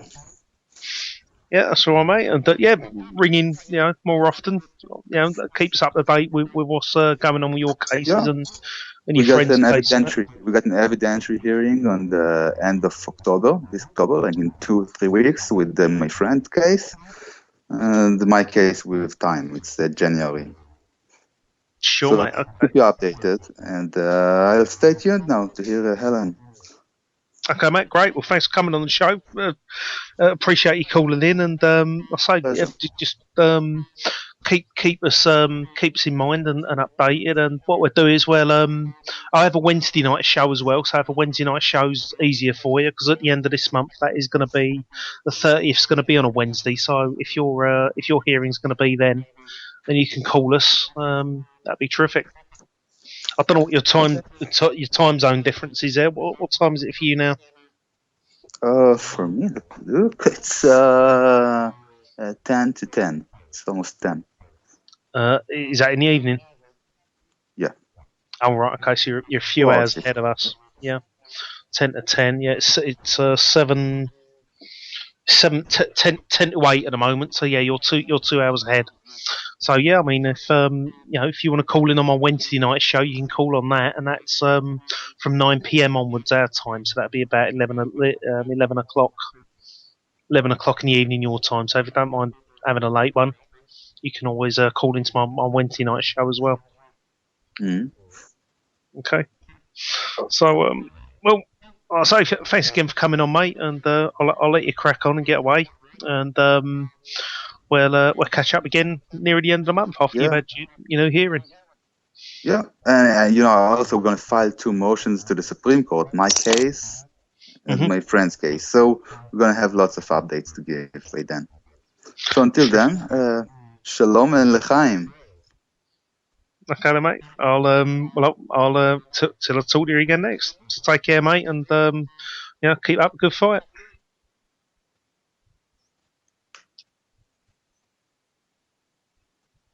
That's it. I think he's just dropped off. So, Helen, you still there, mate? I'm here. Oh, hello, mate. All right. So, I heard a little bit about what happened on your case on Friday, but just give us a quick reminder what happened. Nobody showed up today, you said? Yeah, well, on Tuesday, the district judge denied the prosecution's motion to extend, to reschedule the date because the prosecution was off sick. She refused because they had left it too late in the day to apply, and because of all their other abuses of process, she said, no, you can go ahead anyway, and ordered that. And then on Thursday, I got a call saying from the admin at the court saying the prosecution had called and they needed to reschedule the trial for Friday morning because the prosecutor was off sick. So I explained to them that we'd already had a hearing about that and it had been decided. And so she said, oh, I don't know anything about that. I'm admin. I'll have to hand it to our legal team and they'll get back to you, which of course they didn't. And it got right to the end of the day and I'm ringing and then their phone lines say their offices are shut. So I sent an email and I get an email back from the legal clerk of my trial saying that she won't be there now because she's clerking in Chichester. It's only up for a rescheduling. So I'm like, well, how did that happen? And she said, I don't know. I wasn't there because she wasn't in the hearing on Tuesday. So we turn up on Friday. Not only is the prosecutor not there because she's off sick, but none of the witnesses have been called. The legal clerk isn't there, and the magistrates don't even turn up. Right. So nobody can make a ruling on my trial without those magistrates. It's what they call a seized. I can't remember the word, but what the judge told me it was. But anyway, no one can rule on it except them because the trials already began with them. So Right. we knew we weren't going to get it finished there and then. They put me in front of 3 magistrates to reschedule. They took one look at it and said they didn't want to do it. So they went and spoke to the district judge, and he said, okay, I'll see it. And unbeknown to me, it was the district judge we've met before. And so when we got in there, I realised, and he was just about as annoyed with them as I was that they've been ignoring his court orders that he made in March. He couldn't end it. He made it very clear what his views were, and he talked me through step by step what procedures I need to look at that they're abusing and where to find them, and just things to think about bringing up. And they rescheduled for the 15th of November. And when I said, "Isn't that too late to continue with the part heard trial?" he said, "I would think so, yes." Yeah. And so he knows that, he was just basically he's saying what they can apply for is a mistrial, but he said that's when you'll use whatever you wish to use to object if you do. So, and he basically told me what to do. So, right in front of the prosecution. So, I think his point was quite well made. It was obviously just a new prosecutor that had never seen the file before and just been handed it that morning as usual. So that was hearing number 6, and they still haven't managed to convict me of anything, despite their camera evidence that I apparently was travelling at 36 miles an hour down a road I'm not allowed to. But yeah, so it's a bit ridiculous, really. And the district judge made a big point of that there is some rules and regulations about how long they're allowed to drag these things out and how costly it's allowed to become, and they've gone a bit way beyond that, really, for a speeding trial. Yeah, I mean, it's very likely now you are going to get this dropped against you, of course. I mean, obviously, because everything's indicating that. But I want to stay on my toes. You know what these guys are like. They may try and retrial it. Yeah, that's it. And you've got to totally object against that. So you take me to a retrial now, then yeah. But can you imagine it if they put me in another plea hearing? And when they ask me what I'm going to say, I definitely don't understand the nature and course of these proceedings. They're not going to want to do it, are they? Ben, let's face it. No, that's it. Yeah, and all I've done is ask questions. It's very likely you'll turn up that. When is it again? You got next month, and you said you got November. Another. Yeah, 15th of November. Okay, so yeah, it'll probably be over in 5 minutes, 10 at most. Yeah, they're bound to say that. Because they decided the reason they rescheduled in the end to try, because they keep trying to bail the prosecution out all the time, and they said, okay, we're rescheduling because we need a whole day now because there's an abusive process hearing and a trial. Well, the district judge just looked at what they'd said on that and said, I don't see any need for a full day. I don't see that this is going to run that long. I'll just book in a half day. So he just basically said no, because he knows there's not going to be a trial after the abusive process hearing. Yeah. Well, as long as I get it right, and he suggested a couple of pieces of paperwork to put in between, and just give them the chance to dispute it if they want to before we go to court, so that it's all there then and done. That was very good of him, wasn't it? Yeah, he seemed to be very helpful, Ben. I don't think he liked his orders being ignored, but it was also very useful for us because it means I was going to have to call you and Joel and Paul as witnesses. And I won't now because he's come back into the trial and he's the one that made the order in the first place. And so it's been verified. They never put it in the court record. They never put the order he made in the court record even. So, yeah, well, this just hope they're going to see. They may well even just drop the case before that date. I mean, that's the sensible thing to do is to just pull out. I've got a feeling that because it's a part heard trial, no matter what, we have to meet and be ruled on. Yeah, to end the trial. Well, I probably wouldn't need to turn up if they'd already noticed me. if they'd already know. I'm laughing because I'm looking at the Awake Radio chat at the same Yeah, I time. just saw that. Yeah. Hi, me. I'd have to get to know you better first. Anyway, sorry about that. Where was I? Yeah, like I say, you've got to go back because it's part heard, and They might. If the prosecution decide to withdraw, they might write to me saying all that's going to happen is it's going to be withdrawn. You don't have to come, but believe me, I'll go anyway. Absolutely. Anyway, I need to be there because the minute they do what they're going to do, I have a sheet of expenses to hand over that's now into 4 figures of loss of earnings and expenses that have been incurred by me that I'm going to ask for the prosecution to be responsible for. That's it. Yeah. Pay for my petrol coming down that weekend as well, eh? Yeah, But, totally. And your advice. Why not? That's what we thought. I was going to say that I've had a load of people working with me on a no-win, no-fee basis, so now I've got to pay them. Yeah, that's it. You, Mark, Fabris, Peter, it's all adding up. We might as well go for it and see. They'll knock it down to something else, but they've got to give me something if they throw it out, I reckon. Absolutely. I have to book time off work every time I go to court, so. Yeah, but you've held your ground against them. You did everything right. You asked the right questions. You was lucky enough to actually have a judge in that original hearing that was actually prepared to give you the time of day and listen to. Had it twice. Very rare, and I think that's what turned this. That's what made this turn into the circus it did, because they're just not used to judges acting that way, I think. Yeah, he answered me responsibly. He let me go through pages of my questions, and he answered them quite sensibly, and basically put them in a real bind before we even thought we could, Exactly, yeah. A lot of them just holding them to account. It's just been holding them to account since then, and they can't keep it up.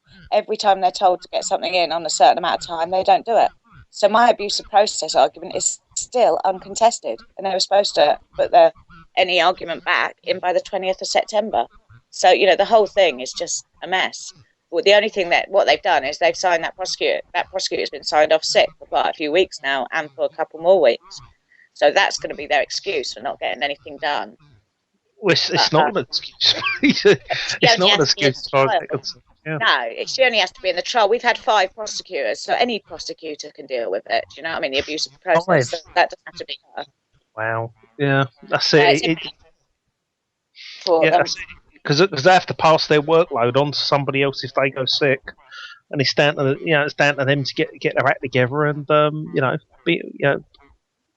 the disclosure to you. As we've had before, the easiest thing is if we can get them fighting amongst themselves, and believe me, they're fighting amongst themselves. Yeah, they never give us no support. Fighting with district judges, they're all fighting with the prosecution. It's just mental.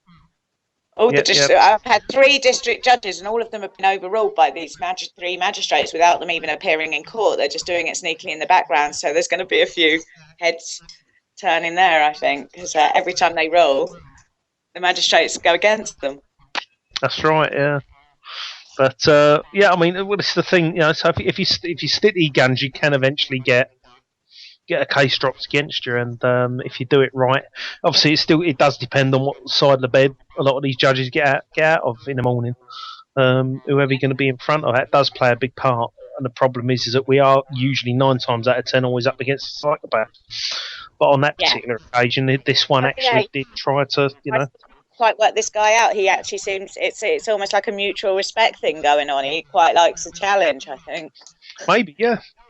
I don't know quite what it is, but he was definitely, he said, "Oh, we've met before," with a smile on his face, and that must have really thrown the prosecution, because normally when a judge says that to a defendant, it's not with friendliness and.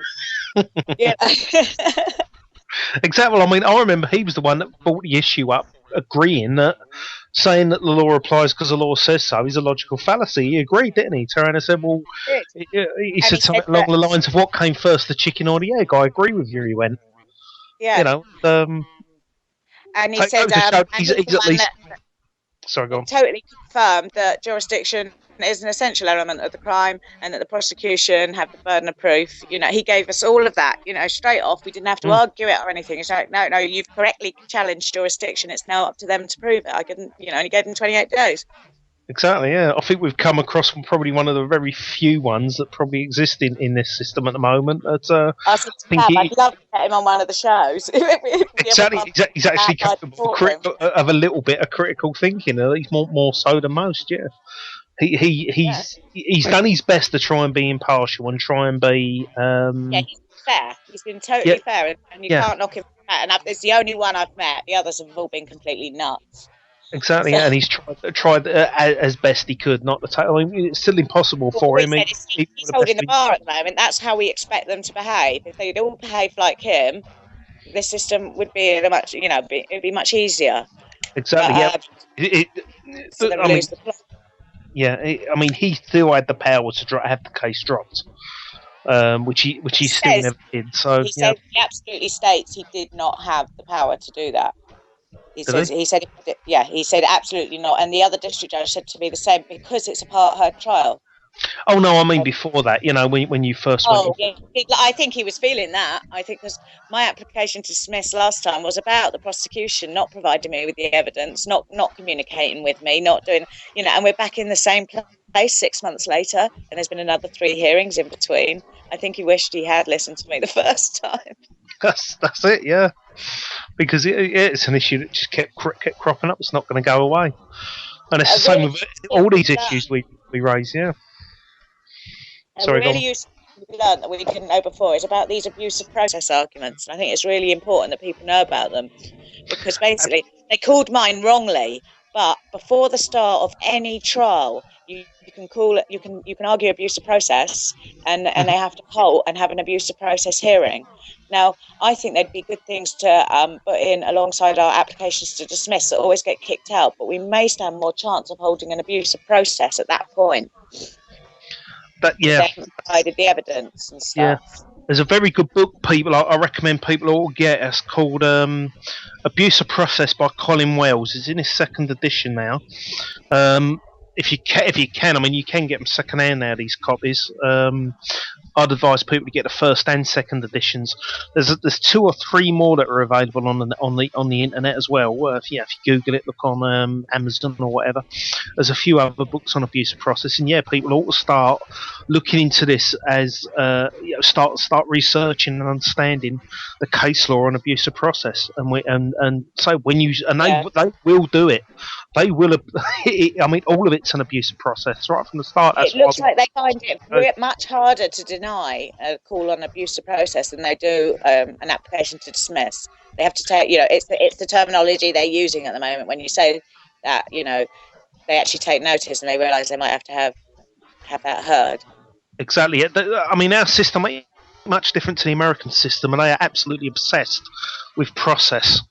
With due process, they're absolutely obsessed with rules and regulations about how that, or at least they have to be seen. They're obsessed with being seen to be doing things correctly. Whether or not they're correct or not is irrelevant. It has to be seen to be done that way. That's what they care about. It's the pretense they put up. And if you start bringing up these issues of abusive process, that it does get them spooked. And the other thing is obviously you have to mix that in with the Human Rights Act as well. So look up case law where abuse of process is basically violating human rights under the Human Rights Act. That does get them spooked and it does get them worried. Yeah, I've got the parts. The Article 6, I think, is the one for the. Absolutely, that is the main one they'll breach each and every time. The moment you walk in there and you say to them, "Am I considered innocent of this alleged offence?" and they say, "Yes," right. So, therefore, applicability of the law is an issue that has to be proven. The moment they start arguing with you or trying to bring up an argument that the law does apply to you because the law says so, they've just breached Article 6. They've done, and they'll do it each and every time in court, and straight away that is the first one you can come up with. They breach it in all kinds of ways. They've breached it with the amount of trials. They've breached it with the delay. They breach, there's just so many ways they breach it. Absolutely, yeah. I mean, it's an abusive process by them not showing you, not informing you properly as to the nature and cause of the allegations, by not giving you full disclosure, by entering a plea. they'll do that right at the beginning. Yeah. They haven't informed me probably all the way along, because they called this abusive process hearing, and then it turns out 2 weeks later that actually it's impossible to have an abusive process hearing in the middle of a part-heard trial. That's not something they do. So the legal clerk called an abusive process hearing, but they couldn't actually have it because it's only those judges, those magistrates that can rule on my case. So they should have done it in the courtroom. So we didn't, it's all been unnecessary delays and crazy behaviour. And 2 rescheduling hearings, 3 rescheduling hearings on this trial now, and all of them have been ignored. The ruling of the judge has been ignored every time.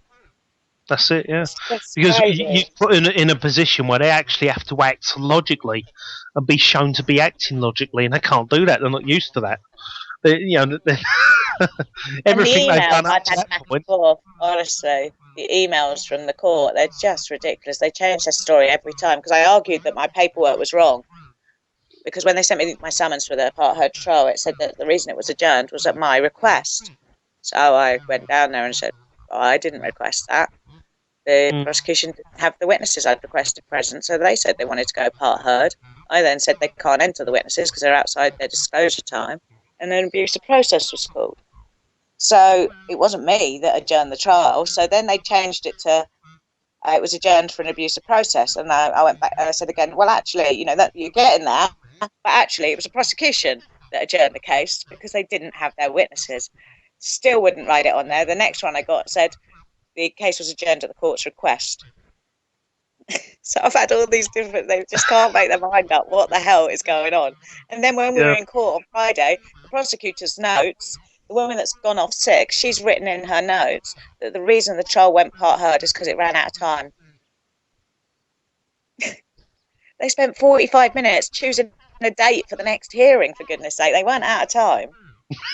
She didn't have her witnesses there. It's like, we'll be all in the same room. That's it, yeah. But they're all reasons why they can't continue with the trial, because they even tried, at the rescheduling, they tried to call one of the witnesses that I'd already questioned. And they thought that was one of the witnesses who we hadn't had yet. And in the end, I told them, I thought, well, this is just silly. I don't want to get there with the wrong witnesses and have to have another new date. So I said, look, you're calling the wrong witnesses. Can you please sort it out? Yeah. And, so they did. So it's just, but of course, I point that out every time I get a chance now as well. I did have to help you with the witnesses. Because they say to me, you don't need to turn up to all these hearings. And I'm like, well, if I wasn't at that one, you'd have called the wrong witnesses. If I wasn't at this one, you'd have got the trial date wrong. It's just as well I'm here. That's right, yeah. It just goes to show just how amateurish they are. You expect these people to be more professional and have their acts in order, and they're not used to you going there and saying, "No, come on, prove it." Put up or go away, because I've never seen any evidence. Yeah, but it just goes. This must be what it's like behind the scenes, when it's solicitors, when someone's being represented, and this sort of nonsense goes on between solicitors. I suppose they're used to it because that's just the way the courts are. But for us, we expect these people to have their house in order and know what they're doing, and yeah. Once you actually start, even the district judge on Tuesday said to the prosecution, "You've had high time to get your house in order." That's it, yeah. But well done, mate. So hopefully this will all be over next month. It's taken long enough, I know, but you've done all the right things. Stuck your guns, and there's not much to do now, really. Just put a few bits of paperwork in order, and we're ready to go, really. So it's not too stressful or anything. Yeah. So I can't be having to cross examine anyway. And all this, yeah. What was that? All this for being what 6 miles an hour over an alleged limit. Yeah, on an empty. It was a 30-mile-an-hour limit because it's in town, but it's a dual carriageway. It was the camera shows there was no other cars on the road, and I travelled down it at 36 miles an hour. As far as I'm concerned, I didn't put anyone at risk. I didn't do anything dangerous. I did cause a camera to expose itself in public. Apparently, that's the crime I committed. And but I know what road you're talking about. I mean, that was a road I took. I came down to visit you, And yeah, Yeah. it's a big wide open road, isn't it? It's not like there's no houses anywhere near the road. There's nothing, there's no school. There's nothing, and so Exactly. I follow my own road traffic act to make sure I drive safely and responsibly. I don't see why they think they can put rules down and then charge money. Right. Yeah, and I mean, they can write me a little note. If they want to write me a little note saying, according to our guidelines, you're driving a little bit too fast down that road. Fair enough, I'll take that. But don't try and take my money and my stuff and put points on my license. It's just it's ludicrous, enforcing it like that. Yeah, that's it. It's the money that must have wasted. I'm still not aware that I've offended anyone, so I don't see how it can be an offence. And I don't feel like a criminal for doing it. So unless they can actually prove to me that those things are true, I'm not just going to take it. That's it, yeah. Well, as you know, like I was talking about with Eyal, it's disobedience you're actually being accused of. You can see that on their faces most times when you go in there and you're up in front of these people. That's exactly the attitude they're taking with you. You dared disobey us. It's got nothing to do with people. You don't believe it until you see it for yourself, and you ask for yourself, and you actually realise, as soon as you ask them to put up, they don't know what on earth they're doing, and they just start shouting at you and saying, "It's the law of the land." The ground I'm standing on has brought me to the court, and it's like, what are you talking about? And trying to get them to define it, and they just go very red in the face and get cross and say we don't have to. And the magistrates try to help the prosecution out, and it's just, and all you're saying is, look, if I am a UK citizen or a member of this realm of England and Wales that they call it, if I am that, then just show me how my obligation was created, how, where, and when was that obligation created. If you've got one from me, show it to me, and then we'll get on with it. But they haven't been able to. That's it, yeah. I mean, I remember when I was in front of my when I first put this stuff into practice, Mark's stuff, and I was at my plea hearing. I was there for about 45 minutes, and it was me and the clerk going at it. The magistrates jumped in every now and then, and I said to her, "Am I being accused of violating any?" Oh no, that was it. I said, "Am I being accused of? Am I being accused of breaching a legal obligation or duty?" She went, "No," and I went, "What? You telling me that the Road Traffic Act doesn't create a legal obligation on me or something?" She went, "No, it doesn't. You broke the law of the land," and that's what she did. She was holding up the paper, screaming at me, going, "No, it doesn't. You broke the law of the land," and she didn't actually get what I just said. She wasn't even listening. No, she wasn't even listening. But it was like it didn't matter what I asked. It was no to everything. It didn't matter what question. He was like. Yeah. He was trying to help the prosecution out, but it just wasn't doing him any good. He was going, "Well, your driving licence," and I said, "My driving licence isn't a formal contract." Oh, well, I would have jumped in. Sorry, I would have jumped in there and said to that judge, "Are you now giving evidence on behalf of the?" Yeah, I should. I let him go for a bit, and then we got on to who do you represent. That was funny because he told me he represented the general public, and and then when I tried to define that a bit more, it was when he was like, "We're finished here today. So that's still on the table, really, because I ask every bench, I go in front of who they represent, and all the others seem to think they represent the Crown, but he seems to think he represents the general public. So, yeah, I mean, they don't come up with that next time. Say, well, didn't you take an oath to the Crown? Yeah. And say, yes, right, okay. Well, can you explain then how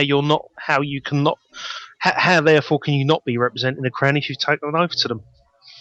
If they try and continue, then they've got such a conflict of interest going to hit them, because somewhere between Tuesday and Friday, those magistrates overruled the district judge again and went along with the prosecution to reschedule the trial. Now, if that's not showing some kind of conflict of interest, when the district judges have already ruled, but the magistrates keep just bending over backwards for the prosecution. I mean, they'd never do this for me. Come on, let's face it, they would never let me have 3 or 4 rescheduling hearings. It's absurd. Yeah, that's it, and it's they never give us no quarter. If we make a mistake, if we screw up, they'll never let you. Especially if you go sick as well. I mean, I've heard stories of people who've gone sick, haven't been able to go into court on the day. They get found guilty on their behalf, and they're messed around. It isn't, occasionally the odd one gets it thrown out. sometimes I just say, no, well, it stands. Your fault. You should have rung us sooner, or you should have done something else, and and they won't give us any quarter a lot of the time if we had the same excuses they come out with, and these excuses, we're supposed to have equality of arms, and on every single summons that they send me, it does say, yeah, if you don't turn up, we may proceed in your absence. So, boom. That's what should have happened on Friday. That's what was arranged with the district judge. She said to proceed without a prosecutor. Yeah. But, yeah, that's what she said. And so it should you have it kicked out for failure to prosecute. That's right. But somehow a decision got made, because I'm supposed to have representation at any rescheduling decisions that get made. So I was in court on Tuesday when it got ruled that it was going ahead, and then I didn't get any chance of representation until I turned up Friday, and it had already been binned. They binned it Thursday, arranged other jobs for everybody. So they weren't even in Worthing. None of them were in Worthing that day. It was just insane. So they ran away. Well, there you go. That's the power of asking for facts, isn't it? So, but yeah, you did good, mate, and hopefully, this will be over for you pretty soon. And we've all learned a lot of lessons from this. That's a good thing about it. We've learned so much. We'll be able to help people get through without this many hearings in the future. Hopefully, no one else will have to go through this sort of thing again. So, that's what we can take from it. And I think we do have to go through cases like this. We're getting better and better at learning the information they don't give us too easily online, by courtroom experience. So exactly, yeah. I mean, even from what I brought from my case I went to on Monday, I learnt a few little things from that, and I've got ideas in my head now how to counter certain things that were being said and issues that were being brought up, and that's the thing. We are. We're picking up little tactics and little tricks that they're trying to pull on us, and finding ways to counter it all the time, and that's really good. And we always learn something from every experience we have in court, however brief it might be or however long it might be. So it does drag you down. It is stressful, and it still does drag you down. And when I was in court on Monday, I was sitting there again. And I thought I was over my little trauma I had when I was in Devon a few months back. But when I was sitting there, I was thinking to myself, "Oh bugger! I really don't want to be here again." It wasn't that feeling like I had before, but it certainly started to feel like I really don't want to be here doing this. I've got to the point now where I just would like this one over and done with, really. So because there's other things in the background I want to get on with. That's right, yeah.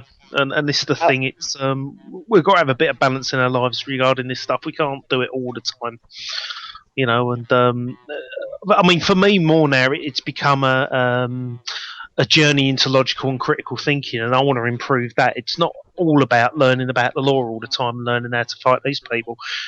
This has taken me into something completely different. Well, not completely different, but it's sort of taken me down. I came to it from that way, really, because my background's sort of counselling, psychotherapy, and because I've been a great believer for a long time in that we're able to take personal responsibility for our lives. We don't actually need someone else to tell us what's okay and what isn't. The vast majority of us are able to do that, and we're able to look after the people that can't. So.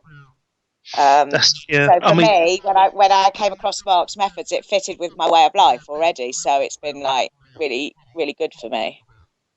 A lot of people come at it the other way, it seems. Yeah, I mean, I was going to say that if people want to start using this model and these methods in court, the critical thinking stuff is more a personal thing. You can apply that to many aspects of your life, almost all aspects of your life. But when it comes to actually taking these people on in court and all that, you've got to take the attitude that you've got to learn this for yourself. You've got to put like you've done. You've got to put the hard work in. You've got to put the research into it and the practice, and so you can hold your own in court in front of them. You can't rely on somebody else doing this for you. I mean, when I was in court the other day, I was with my friend, it was really frustrating because I couldn't make him react as quickly as I wanted him to react. because obviously I'm having to tug him and pull him down and say, now say this, now say that, and it is so frustrating. And that's the thing, people have got the practice and be able to stand up and do this for themselves in court. You can't rely on other people to do it for you. Even as a Mackenzie friend isn't that much help in court. He can help you as a guide, but 99% of the work's got to be done by you. A Mackenzie friend can only do so much, and he can't help you react in court with a speed and Me and Faber got it off quite well, but that's because we know each other so well. But he really does help me. He'll stop me. Yeah. We'll talk. We'll carry on. We've got used to it now. We don't care if we pause and have a little chat before we carry on. You've already got you've already practiced well enough. Yeah, I was going to say it's not that easy. We have put a lot of hours in, and I've done a lot of role playing, and I always take lots of people with me, or at least a few people with me, so that we at least balance out the numbers in there. Because it's psychological as well. You feel so much better supported then. Exactly, yeah, it does help in that sense. I wouldn't do the same job stood there on my own without Fabrice beside me and without other people there. It really does help me. Absolutely, yeah, and that's the thing. It is that support in that sense, but yeah, you do have to put most of the work in yourself. We've tried to do Mackenzie work with people who haven't put enough work in, and it's nasty in court. Then it's nasty when you can't. Absolutely, especially we did it with somebody who had to go to Crown Court, and we couldn't sit with them, and Fabrice wanted to be up there with him, guiding him, and he couldn't be. They put you in the side in Crown Court. They wouldn't let you in the dock with him, so he's on his own, and he was scared because he hadn't prepared himself quite well enough, and it was really tough. Yeah, and we managed to salvage the situation, but not the way it would have gone if he'd been really well prepared. That's it, yeah, and I think that's a lesson we can all take from this. You've got to. You're proof of that. You've put the work in, and you've come out on top. Whereas other people don't. They seem to think they can rely on other people to do it for them. It's important people know it's not just enough to pick up to buy a few transcripts or to buy a few letters and go and do it. You actually got to talk this stuff through and get to know it and be comfortable with it, because otherwise you can get yourself in a whole load of trouble if you just start it and you don't actually know where you're going with it. That's it, yeah. A few weeks practice ain't going to be enough. Well, it could be enough for some people if you're prepared to put the hours in. But yeah, a few hours, and when we have people contacting us where they're in court the following week or in a couple of weeks' time, and if you put the hours in, you might have half a chance. But a lot of the time, if you end up with being attacked by these people, the sooner you can, if you want the help, we're willingly, give it to you. But if as soon as you get wind of an attack, don't go sitting on it and forgetting about it and thinking, oh, I'll come back to that in a month's time and then I'll start dealing with it. Straight away, you've got to be on it, and you've got to start putting the practice in and start learning these questioning techniques and that, and you've got to fully understand what you're doing it and why. It's not difficult to understand, but nonetheless, you still need to put the time in and the effort. And I'll say you're a good example of that. You did your own work and you took them on, and you got you've got a favourable outcome at least. We're going to hope in December. So and it's just basically just following Mark's methods, but learning and practicing and just following those methods. But they're not going to roll. People go in and think they're actually going to be the first one to get them to say, "You're right, the laws don't apply to people," and we're not at that stage yet. We need a lot more people doing it before we can get close to doing that. But what happens is you ask them to provide things they can't provide, so they just go beyond their court order dates, they mess up, and you just got to call them to account. So, if they're not, and it becomes a sort of process. That's what we always end up in, isn't it? Is the kind of denial of due process. That's because right. They won't answer your questions and that get kicked out. And then on the paperwork, they can say it was kicked out because they missed a deadline, or the prosecutor was off sick, or whatever, And it doesn't. They don't have to say the laws don't apply. Although Eyal got a good one because he did get lack of evidence on his dismissal, didn't he? That's right. Yeah. Yeah. So I think that's the thing. We have to give them a way out where they can use an excuse to get a case dropped against you, but not admit that what we're saying is right, because they never want to do that. And if that's a No. position we ultimately do put them in, and yeah, they'll fight you tooth and nail all the way, and still convict you anyway because because they'll be spiteful like that, and they'll be giving it, we'll sod you, we've convicted you anyway. Now go and deal with it at the appeal courts. You know, And those that magistrates can really be. wanted to do me as well. They were very clear they weren't going to let this go, but they're not going to have any choice. Especially That's as it. he said at the end of the hearing, as if he was telling me off.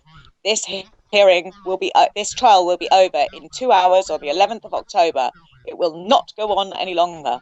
And then he doesn't turn up on the 11th of October.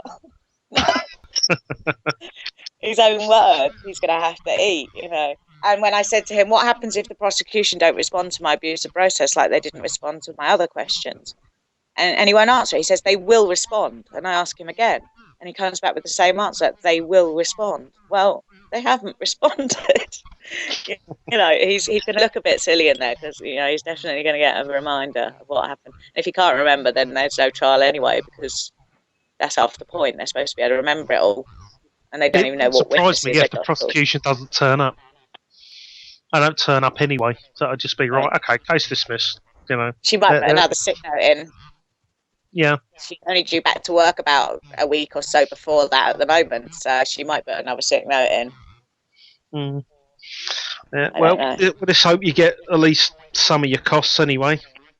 Yeah, At the let's hope so. end of this, and you know, that'd be a big up But it's been yours worth to them. it. It's been worth it for the learning curve, you know, and the amount of information we've been able to get from it. Whatever, it's been worth it. So That's it. Yeah, we've all learned a lot from it. Yeah, it gets our heads stuck into the books. I'll admit that. You know, when we start having to look through this stuff, trying to find a way of it's them contradicting themselves. That's what it is. You know, and it's just staying on top of that. It's always looking for ways where we know we're going to get them to contradict themselves, no matter what they throw at us, and it's staying on top of that. It's those early questions in the plea hearing. You know, am I entitled to a fair trial? Am I entitled to a meaningful trial? And then the questions over jurisdiction. If you can get those answered, you can call them to account all the time, all the rest of the way through. You know, because when I went into this trial, I knew these magistrates were going to be much trickier than the district judge, so I didn't give them an opportunity.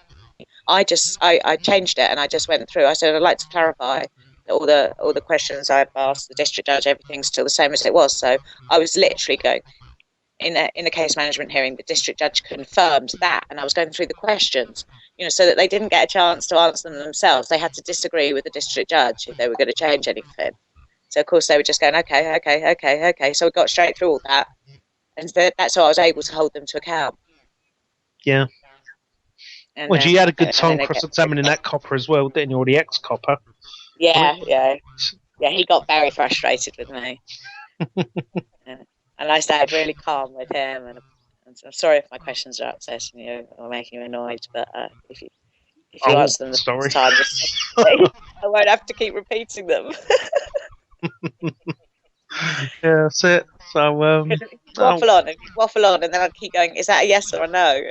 And I said again, is that a yes or a no? And eventually go yes. Yeah, I know that is the worst part of this, asking these questions where they just won't just give me a straight answer. It's a simple question, just give me a bleeding straight answer, and they just can't do it.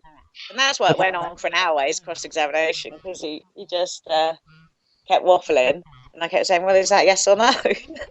And asking the question again. Yeah, I mean, I had this when I was cross-examining that woman the other day, you know, on my council tax hearing, and it does. They start. You shouldn't let it get to you, but it starts to, because you start saying to yourself, "Oh, for crying!" It really is a simple question. It's not even a trick question. It's just a simple question. You know where it's leading, of course, what they're actually admitting, but at the end of the day, yeah, just give me a yes or no. I'm sick and tired of this. You know what I mean? And I had 2 hours of that. Yeah. Not many people get the opportunity to cross-examine someone for that long, but by the end of that, I really had the amp. Yeah. Well, after an hour, I could feel myself getting burnt out, and the second witness I couldn't even be bothered with. I dismissed them almost straight away, and I just needed to get out of there because I knew I wasn't going to accept their other witness statement. So it was obvious the trial wasn't going to be fully heard that day. I was just waiting for an opportunity to get out by that point because my energy levels were running low, because it wasn't just the hour with him. We'd done a good hour and a half of back and forth with the magistrates before that. Yeah. and over my application to dismiss the case. And I can call them back to account on that, because then they had to call an abusive process halfway through, which couldn't happen. But I'd raised the same issues in my application to dismiss, so they should have called an abusive process before the trial began, like the process would have allowed. And they didn't do that; they just denied my application to dismiss. So That's it. they've made quite a few errors along the way. Oh yeah, loads. Well, right from the very first question, am I entitled to a fair hearing? It all went wrong from there for them, didn't it? So there you go. And I still haven't entered a plea. Yeah. Well, anyway, mate. Well, thanks for calling in. I'm going to wrap the show up now because I need to. I need to grab a cup of tea and whatnot. So right. So that's all, mate. Thanks for calling in again, and just keep us, as you know, keep us all informed for the show, and we'll have you back on when it's all over. All right, then. Well, I'll catch up with you in the next few days, anyway. Sure, mate. Okay. Okay, you take care now. And you. All right. See you later, mate. Cheers. All right. Well, thank you everyone for listening in. So I'm going to wrap the show up now, and we'll call it a night. So this is No State Project Reloaded. I'm Vin James, your host. This is awakeradio.co.uk. So everybody around the world, thank you ever so much for listening. And I'll see you again on Wednesday. I do apologise for last Wednesday again. I had to rush up the hospital. I had a problem with my knee. I've had a what they called it, fluid on the knee or something. I've had that for a couple of months now, and it hasn't settled down. And my leg actually swelled up like a balloon on Thursday night, so I had to get up the hospital and get it looked at to check it wasn't nothing too serious. And turns out it's not, and it's settled down now after a few pills and rest and a bit of exercise, and it's all settling down now. So I should be okay for this Wednesday coming. That'll be at 9 p.m. That's the Revolution show. So please tune in for that, and I'll see you again next time then.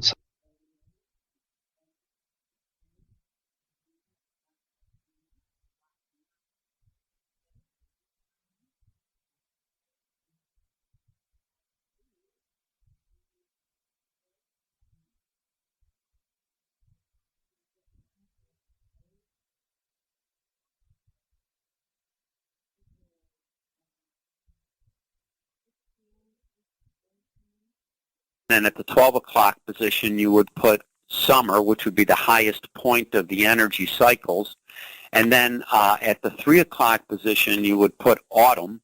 And then you would put winter at the 6 o'clock position, or the lowest part of the cycle. But dead center, you would put late summer, which is the person we are most on the inside, or the self. And some people would go so far as to say that's my soul.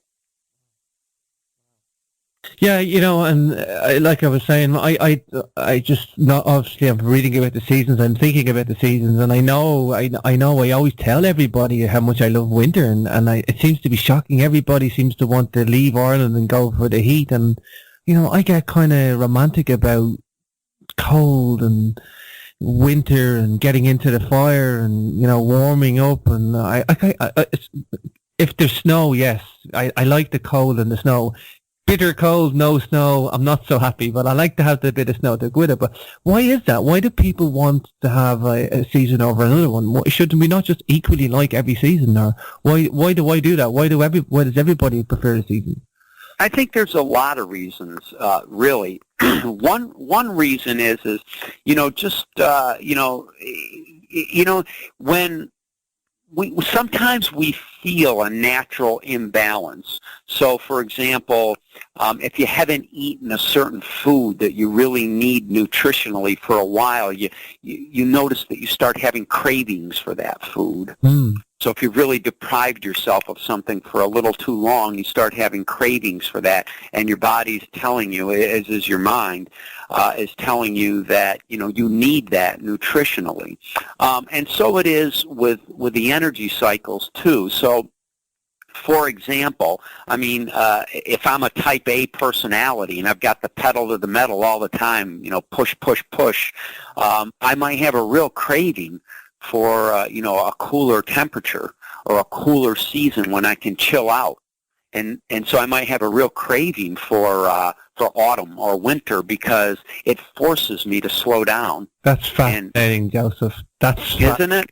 Because I am okay. Because I'm like a dragon. Like I'm born in the year of the dragon, and everybody says I'm just so energetic. I sleep so little, and I'm up all day, and I do things, and I do like crazy. I work 6-7 days a week, and I'm like but I'm doing the things I love, Joseph. But instead, I still spend a lot of time being energetic, and I do like to switch off, but I don't do it as often as I should. So maybe that's why I like winter. So that's funny. But see, that sensitivity is a really good thing, because that sensitivity and then following it is something that keeps us healthy. And so that's one reason. And then there's other reasons. Sometimes it's just a question of people have, personality traits that, they enjoy certain athletics or they enjoy doing certain things, so they're drawn to a season for that reason. Mm-hmm. Other times people are drawn to a season and there's a genetic connection, which we found was real. There's a real solid genetic connection, and it goes from mother to children, and we pretty much pick up the mother's genetic map for an attraction to seasonal energies, not seasonal colors, seasonal scents, even the sounds, particularly the sounds that might have comforted or soothed our mothers while they were pregnant. Those same sounds will comfort or soothe us. Scents that our mothers found comforting, particularly when she was pregnant, but even before, would affect us in the same way. So if there was a scent or a sound that was positive, even a color that was positive, it would affect us that way. And if it was irritating, it would irritate us too. Mm-hmm. More than likely. And another interesting thing about the genetic connection is it goes back generations too. So something that might have affected, grandma will also affect us.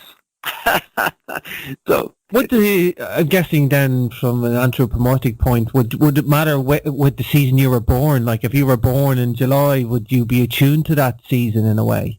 Yeah, could be. Yes, very much. And particularly, well, again, the attunement might be that your mother was comfortable in that. But if your mother was not, then you might not like that either. And I'm getting the idea that it's neither good nor bad which season you like. It's just an individualistic thing. But it's that's right. That's right. Sensitivity to that environment, I guess. And to know what to do. I mean, I think that what's important is that we know what we do well in that seasonal energy, and then to pursue that, and to also know how that seasonal energy can sort of mess us up, and then we know how to fix it. I mean, so if we're not aware of it at all, we're just kind of walking around happenstance. Okay, walk us through each of the seasons and each of the individual energies in a graphic way, then, if you can. Sure. In the spring, spring is the cycle for new beginnings, and it is a very powerful rising energy. Spring is that burst of energy that we need to begin new things. It's like when you're staring at the computer screen and you need an idea because you're going to have a professional presentation tomorrow and you don't have that idea yet. You need some real high-powered energy to get it for you, usually. So it's that bursting energy that we want in the morning to start getting new things underway. Spring is also an energy which, this to me is the most interesting part of it, because the high energy, we have an intuitive sense of it. But the other part of spring energy is that it operates very well just being scattered. It's a sort of scattered kind of energy. And, I've talked to a lot of people about things like attention deficit disorder, focus, and this kind of thing. In fact, I wrote a whole book on attention and worked with probably over 50 other experts in attention around the States, and beyond, actually, and beyond. I'd love to read that, Dr. Joseph. That'd be interesting to read. Yeah, and one of the things that I found out is that, and particularly after teaching creative thinking to over 20,000 students here, one of the things that I found out is there is absolutely a time where if you want to be creative, which we all need, no matter what we're doing, we need some creativity behind it. If you want to be creative, there are moments when you must allow yourself to be scattered. You have to allow that. It's not really a loss of focus. It's part of it. And so that scatteredness, gives you the wide view, gives you the wide lens where you've got many, many, many possibilities. And that's that spring energy. It's that bursting energy. Some people get uncomfortable with that, and they have to learn how to balance it out and live with it, because it's a necessary scatteredness. It's the kind of scatteredness you don't want to lose. You don't want to take that away, because otherwise you end up with one idea. It better be a good one. It's like out of the chaos emerges the creativity, and that's right. The necessary condition, and in a way, that's the best creativity of all. It's the true creativity. Everything else is manufactured, and it's not right. That's right. And if you look at all of life as that way, many, many, many ideas, many seeds that are scattered, and then something emerges from that. So it's more of an emergent kind of theory. And then summer is the time to allow these scattered ideas to start to grow and to watch which ones are growing. So part of the summer energy, this is interesting to me, part of the summer energy is this very powerful, very robust. It's the energy that you need to follow through and start growing ideas, but it has to be checked. It has to be checked because summer energy is a kind of adhesive kind of thing. You're sticking to an idea and trying to make it grow, if that's what it is, or a task, and trying to make it grow. But you need to also step back, because otherwise you'll burn out. But you also need to step back and see what's growing and what isn't. So you need to do that in the summer. And then the autumn energy is a time to gather all those things that you've grown that are good.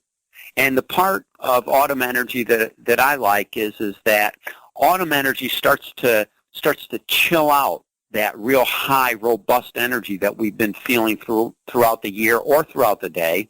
And it's the first chill, so you can step back and take a really good look at the things that you've grown and then harvest only the things that are good for you, because not everything that we grow is good. So we need to kind of start chilling out or step back. We need to get that objective lens on. It's not so much adhesion anymore. It's more about getting detached and looking at what's grown and gathering the good stuff. And then winter is the most creative season of all, which is a time of introspection. It's a time of real chilling out so that you can really take a close look. Winter's all about looking at the good things that have grown, and it's all about reassembling them into a package that's new, and you can start seeding and growing again in the spring. The late summer is the center season, or the fifth season. And late summer, without that, nothing else makes sense, because late summer refers to who we are. So, if we're seeding things, if we're growing things, we want to constantly be checking in with who we are to make sure that those things are, they're growing us, and, they're not somebody else's idea of fun, but our own. It's a pivotal point, isn't it, in the year? It is. But it is. It's funny you say that, because I'm planning to take about 6 weeks off in around the winter time and just do some really deep thinking of where I want to go and what I want to do. And for me, that's the creativity. The rest is action, or how I need to implement. That's right. Very, very true. Very true. Without the introspection, it's too easy to make a big mistake. And sometimes big mistakes look good. Yeah, and like we say over here, you can go on a wild goose chase, and you can just, you can go off on a tangent, and you think you're doing the right thing, and you might just go, oh, hang on a minute, Oh yeah, totally, very easy to do. So, does the negativity to how these energies can affect a person, mind and body? Rainy days, cold weather, you're pooped, you're not having fun. Yeah, they sure can. I think that they absolutely do, and I think that part of it is knowing what we do well in those influences. So, for example, when if something's got me angry, for example, it really affects my creativity. I can't do much creative if I'm feeling an emotion like anger. But on the other hand, if I'm angry, one of the things that I do well is I can be very critical if I'm angry. So when I'm experiencing that feeling, the best thing for me to do is to read research, where if I'm feeling good, I might let certain things go that I shouldn't let go. But when I'm critical and I'm operating under the influence of anger, I can analyze that thing in a much finer way than I would, say, if I were feeling really happy and overlooking things. The interesting thing about that is that when let's say you're in a funky mood because of a season or really because of anything else, the interesting thing is that if you know what you do best in that funky mood and that results in something positive, the more you stay in that and in that whatever it is that you're doing, the more you stay in that, the more you start to come out of the mood. So that the trick there is try to time it right. So. Timing, yeah, exactly. So you got to listen to yourself in a way, Joseph. You got to listen to your way and to what you're acting out in your environment in a way. Yeah, very much. And in my book, I talk an awful lot about that. I mean, really, that's the core of it: is listening to yourself, listening to your deepest self, and seeing how the outside environment can help you achieve what your innermost self really dreams about, really wants to do. Sure, and it's not like you do certain things in spring, certain things in winter, certain things in summer. It's not like a hymn sheet you're reading from either. It's just like there's sensitivities there or energies there. You got to just kind of go with them as well in a way, yeah? Yeah, it's just a way of harvesting that kind of energy. And, in fact, we go through those same exact energy cycles during the course of a day. So, the morning would be the spring cycle. As we're approaching the midday, that's the high energy cycle, and then we start to get a little tired, which is the autumn cycle, and then we completely chill out at night, which is the winter cycle. And so the same things that we're talking about when we talk about the seasons also apply, to, one day at a time. Like a microcosm. Yeah, absolutely. And even to certain events, like, so for example, if I went to an office meeting, it would follow a similar cycle.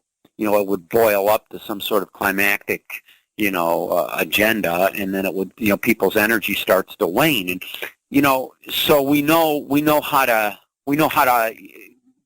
fit our own energy into that cycle if you're at an office meeting, but you also know how to deal with other people too, because you can start to recognize they may not be in the same exact part of the cycle that you're in.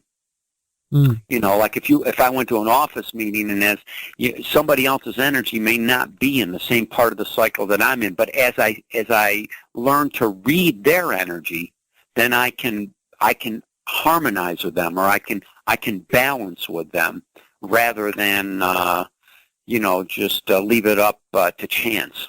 Mm-hmm. What does synchronizing with the seasons actually mean, then, in real terms?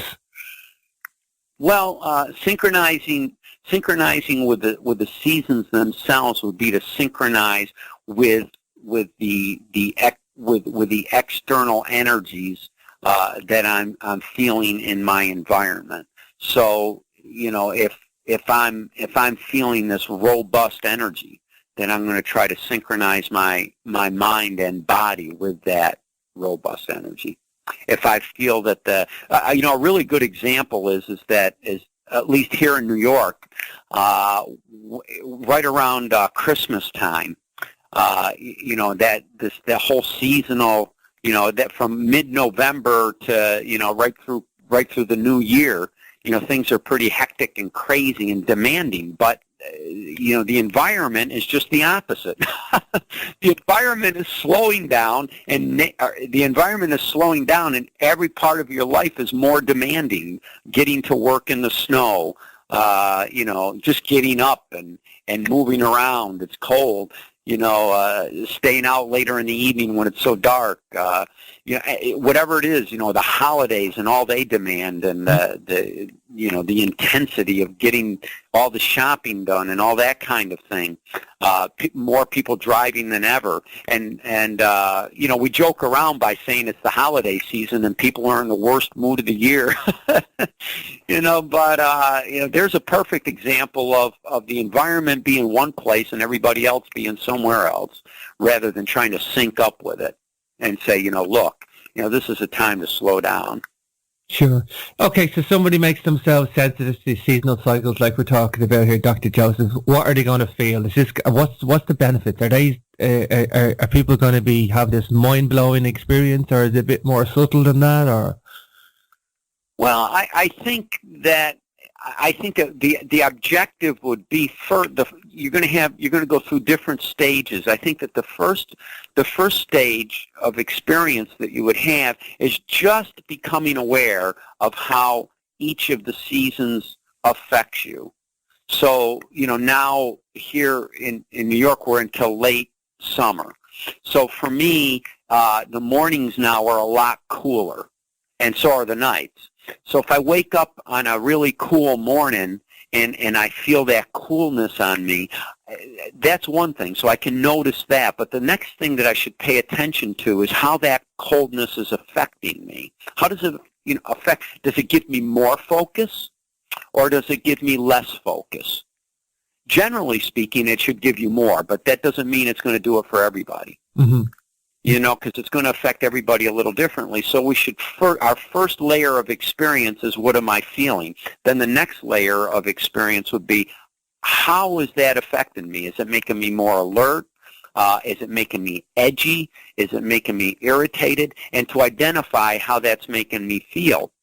And then what I'm going to do is I'm going to try to synchronize my goal with that particular energy. So then let's say that the coldness is, for some odd reason, irritating to me. Although for me it does focus me. But let's just say that it were irritating to me. Then I've got to do something to compensate for that. Now I know that I'm irritated, and that my irritation doesn't allow me to focus on my work. My irritation gets in the way of interpersonal relationships, and maybe even does other things to me. Maybe I don't drive well when I'm in that mindset. So I know these things, so I need to do something to compensate for the effect that that's having on me. And then there's a variety of things that you might do to compensate for that. The easiest thing that you can think of is get yourself warm. Mm-hmm. But you're making the link. You're making the link that this energy is doing this to me, and then I either like what it's doing, and therefore I can pursue it, or I can use it in certain circumstances, or I can try to balance it out. Like, for example, let's say that for me it really does focus me. Then I know that that's the effect that cold has on me. So maybe when I'm trying to do a project later in the evening, and I need extra focus, maybe I know, one of the things I can do is open the windows, let in the cold air, let the cold focus me. And if I think that way, if I think that way, then my mind will start to do it automatically. If I do it enough times, my mind will start doing it automatically, which is really part of what I'm trying to get at in the book too, is to try to feel the natural energies, but to feel them in a sort of brain training way, so that you can get your mind to start doing these things for you automatically. So if it's focus that I want, what seasonal energy will give me a heightened sense of focus, and then use that. I've got many exercises that you can do with that seasonal energy to get the higher focus, and after you do it enough times, your mind will start to sharpen its focus automatically. There's a practicality to all this, what you're talking about, Joseph. There's a practicality, as you say, in the brain training, and it affects our days at work, our routines, and this. Well, yeah, I'm not. I could reduce it to this. I mean, at some point, most of us have heard the term, conditioning. Yeah. Or classical conditioning. So what we're really trying to do is we're trying to condition our brains, but by using a natural environment rather than a drug. Yeah. Okay, so let's say I'm into sports. Like you said, that maybe affects. How can we change use these seasonal cycles to help our performance or our betterment? With sports? Yeah. If we had, let's say, like some sports, and can I use seasonal cycles for that? Well, yeah, I think so. I think that one of the things that we can do is we can really, for example, let's say that you're into martial arts or jogging. Either one of those, and let's say that you're trying to, you want that really quick burst of energy, either in a run, or you want that burst of energy in a martial art technique. Then you can create it with sound, or you can create it with image. So, for example, let's say that I'm jogging. I'll use that as an example. I think give you a better example with that one. Mm-hmm. Let's say that I'm jogging and I'm starting to tire out a little bit.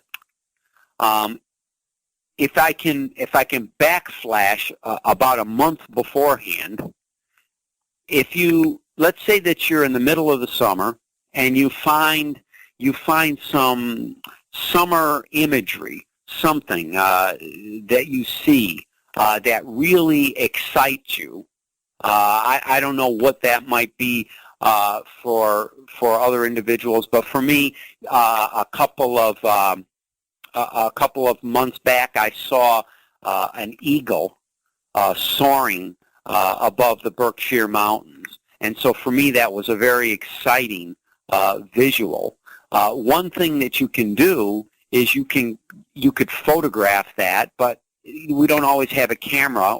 Another thing that you could do is that you could download a picture of that particular environmental image. For me, it was the soaring eagle, and then I could take that image, and what I would do is put it on an iPod, and then what I would do is to find a sound that for me powers me up. Now, if I couldn't find a natural sound, then what I might do is I might find a recording that has lyrics that for me send my brain into that hyperspeed that I want, that high gear that I really want. And so then what I'm going to do is I'm going to take the image and I'm going to use it as I'm going to use the soundtrack of the song with that image in mind. And so now what I'm going to do is I'm going to wear my iPod and jog, and I'm going to play that song plenty of times for a month. I'm going to play it plenty of times for a month, and I'm going to look at that eagle. And when I see that eagle, I'm going to just feel the power, the surge, excitement that I felt the very first time I saw it, and I'm going to let the song double up my power. The other thing that I might do while I'm doing that is listen very carefully to the lyrics. And if I can build a story in my mind, if I can just even make up a story in my mind about a time in my life when I just felt on top of the world and just kind of live in that narrative as I'm listening to the song and looking at the soaring eagle. Or maybe I take an image, from a movie or something, and I use that in my mind, the story from the movie, as I'm listening to the soundtrack and looking at the image of the eagle. Now, the reason that I suggest this is because what's happening is you're using different parts of the brain. You're using the visual center of the brain, you're using the sound, the auditory network of your brain, and you're also using your language center. Mm.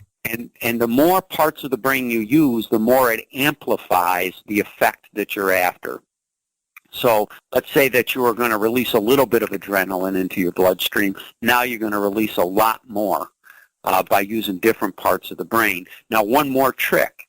Then you find your favorite summer color and say that your favorite summer color is golden.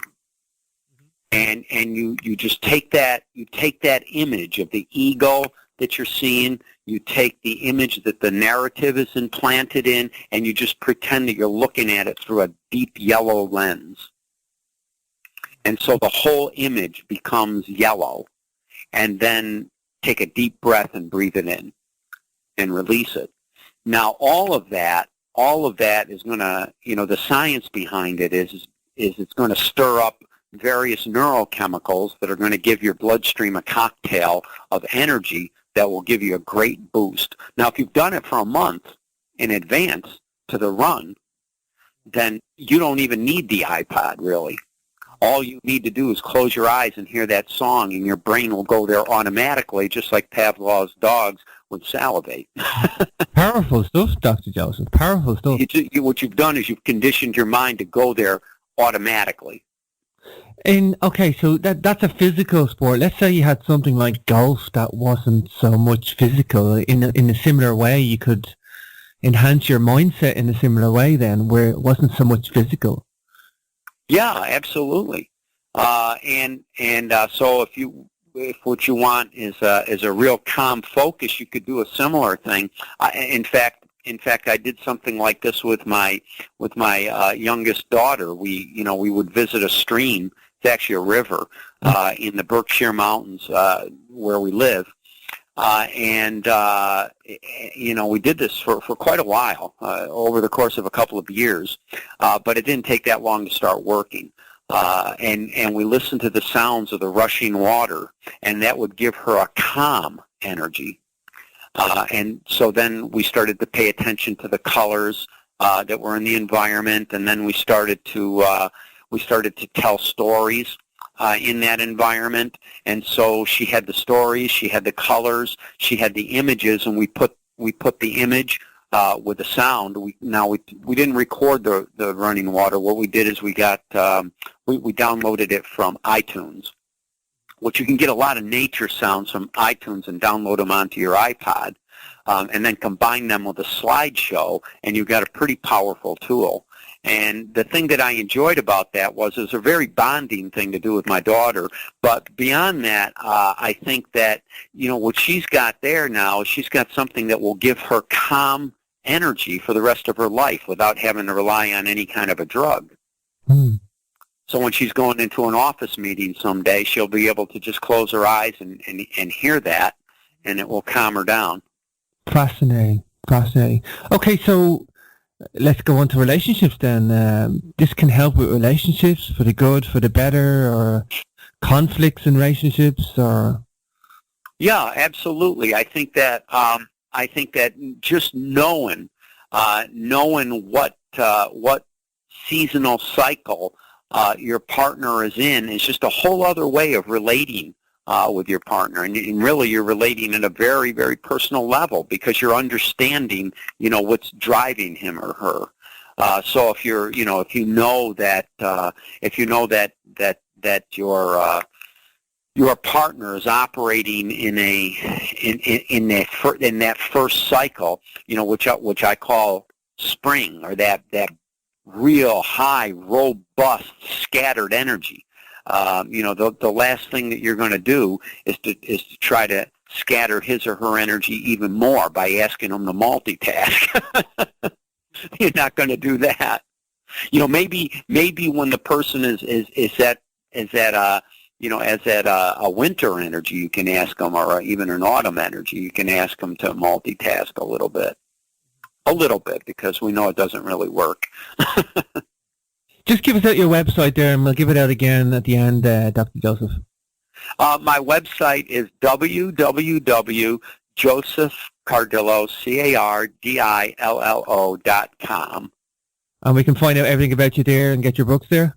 You can, and if anybody has any questions that they want to, ask, later on when they think about them, feel free.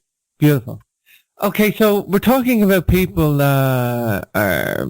getting through things, and what if somebody's in a dead-end job and a dead-end relationship, or, things aren't going too good for them, and I don't think they're going to think about seasonal energies changing them when they can't see the wood for the trees.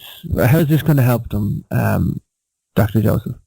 Well, I think that the first thing that a person in that kind of a situation needs to do is to really introspect. And to really get to the bottom of themselves. And so, that fifth season is all important now, because, you got to be careful, because anything that you do might not be the thing to get you out of that dead end. And that's when you start to feel that you're, even more in gridlock. So I think that, the first thing that an individual who's in that situation needs to do is to really pay attention to the energy of the fifth season, which is introspective energy, introspection, and it's a calm introspection. And in my book, I've got, because now I think that's probably the most important thing you can do. And so in my book, I give many, many, many exercises and things that a person can do to try to become introspective in a productive way, really. Do you know what I like about the book as well, Joseph, is that it's not just a self-help book, it's a help book for everybody around you as well. It's, it's like, it's a betterment for everybody. Like, it doesn't just affect you, because if it affects you, it helps the people that are in your life, and it can spread as well in a way, Joseph. Yeah, absolutely.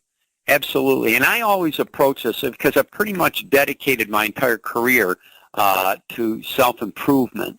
And I think that, my take on it is that self-improvement is the best, because it doesn't imply that there has to be anything the matter with us. We can all grow into new directions, and that's all improvement. I think that's a very good point, because I think a lot of people wouldn't look at this until there's something wrong, That was one of the things that bothered me with the whole industry of self-help in the first place, and so, when I wrote my very first book, I said it's not going to be written from that perspective. It's going to be written from the perspective that, things are pretty good, and we're going to try to get better. I just went to Peru, and it was for a spiritual trip, and it was an enhancing trip, and it was for me, and it was like, and it was just, people were saying, was something wrong with you? Like, and I was like, no, it's like, I was in good shape going there, but why not get in better shape?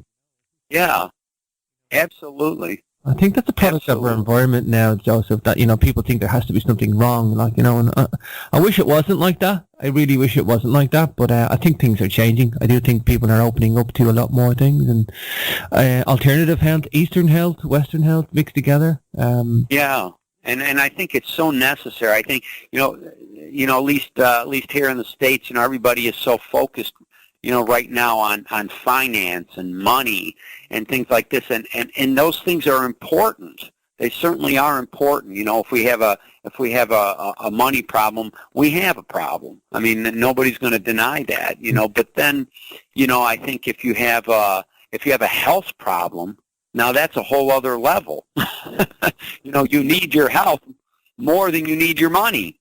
You need your health, and so, that's important to our happiness. And then ultimately, our spirit, and I don't necessarily mean this in a religious sense either, but our spirit, our soaring spirit that is who we are, and and wants to soar needs to be happy. And if our spirit is sick, then the rest of us get sick. If our spirit is sick, then, our health gets sick, and then, even our, as you trickle down, then our finances get sick, and then our relationships get, and everything gets sick. So, it's all related. In the book, you'd say that self-awareness is the hub of effectively living with the seasons. Tell us about this self-awareness, Dr. Joseph.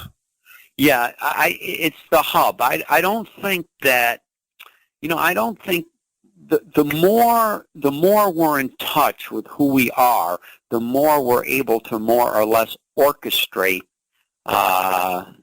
what we do. I kind of look at it as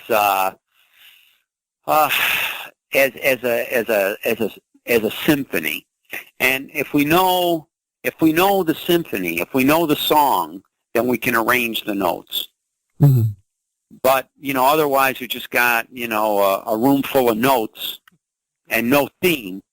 You know what I mean? And a lot of people live that way. And so I thought that, the message of the 5 seasons is really,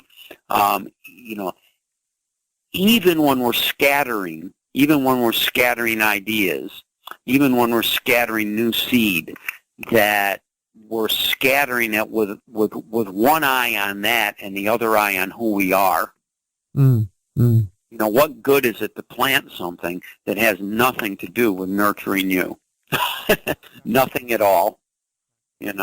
So I could go out there and plant a whole other career for myself, but if it has nothing to do with with what I need to be satisfied and what I need to grow as an individual, what good is that? I could turn out the most brilliant career in the world and be miserable. Yeah. And plenty of people are. Yeah, I often talk to people about awareness and what awareness means, and it's very important, Joseph. And I remember I was lucky. Somebody introduced me to a book called Awareness by Anthony DeMello. Who's a Jesuit? Not that I am a Jesuit, but he didn't write it as a Jesuit book. But it was very good, and that it talked about all these different ways to wake yourself up to awareness. And it's a very important concept to teach to somebody, because it's something that's affecting us. It's affecting our, well, as you say in your book, a seasonal influence. It's that, and that directly affects health. Yeah.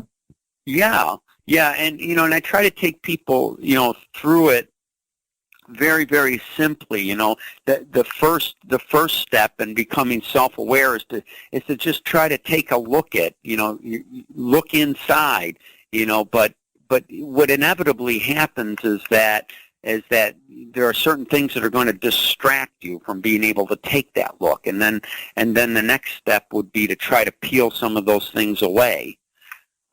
Maybe as I try to take a look at myself introspectively, maybe the first thing that bothers me is some sort of recurring thought that I just can't get out of my mind. So then I know that thought is a destructive thought to my being able to look at myself. So, for example, if I'm trying to introspect, if I'm trying to see what do I need at the moment? What do I want to do? Who have I been? Who am I right now? And who do I want to be a month from now? Or, a week from now? And then I keep having a reoccurring thought maybe about, inevitably something's going to interfere with your thinking. You're either going to have a reoccurring thought like, I don't like my job, and it'll recur, or, I wish I had a different boss or something like that.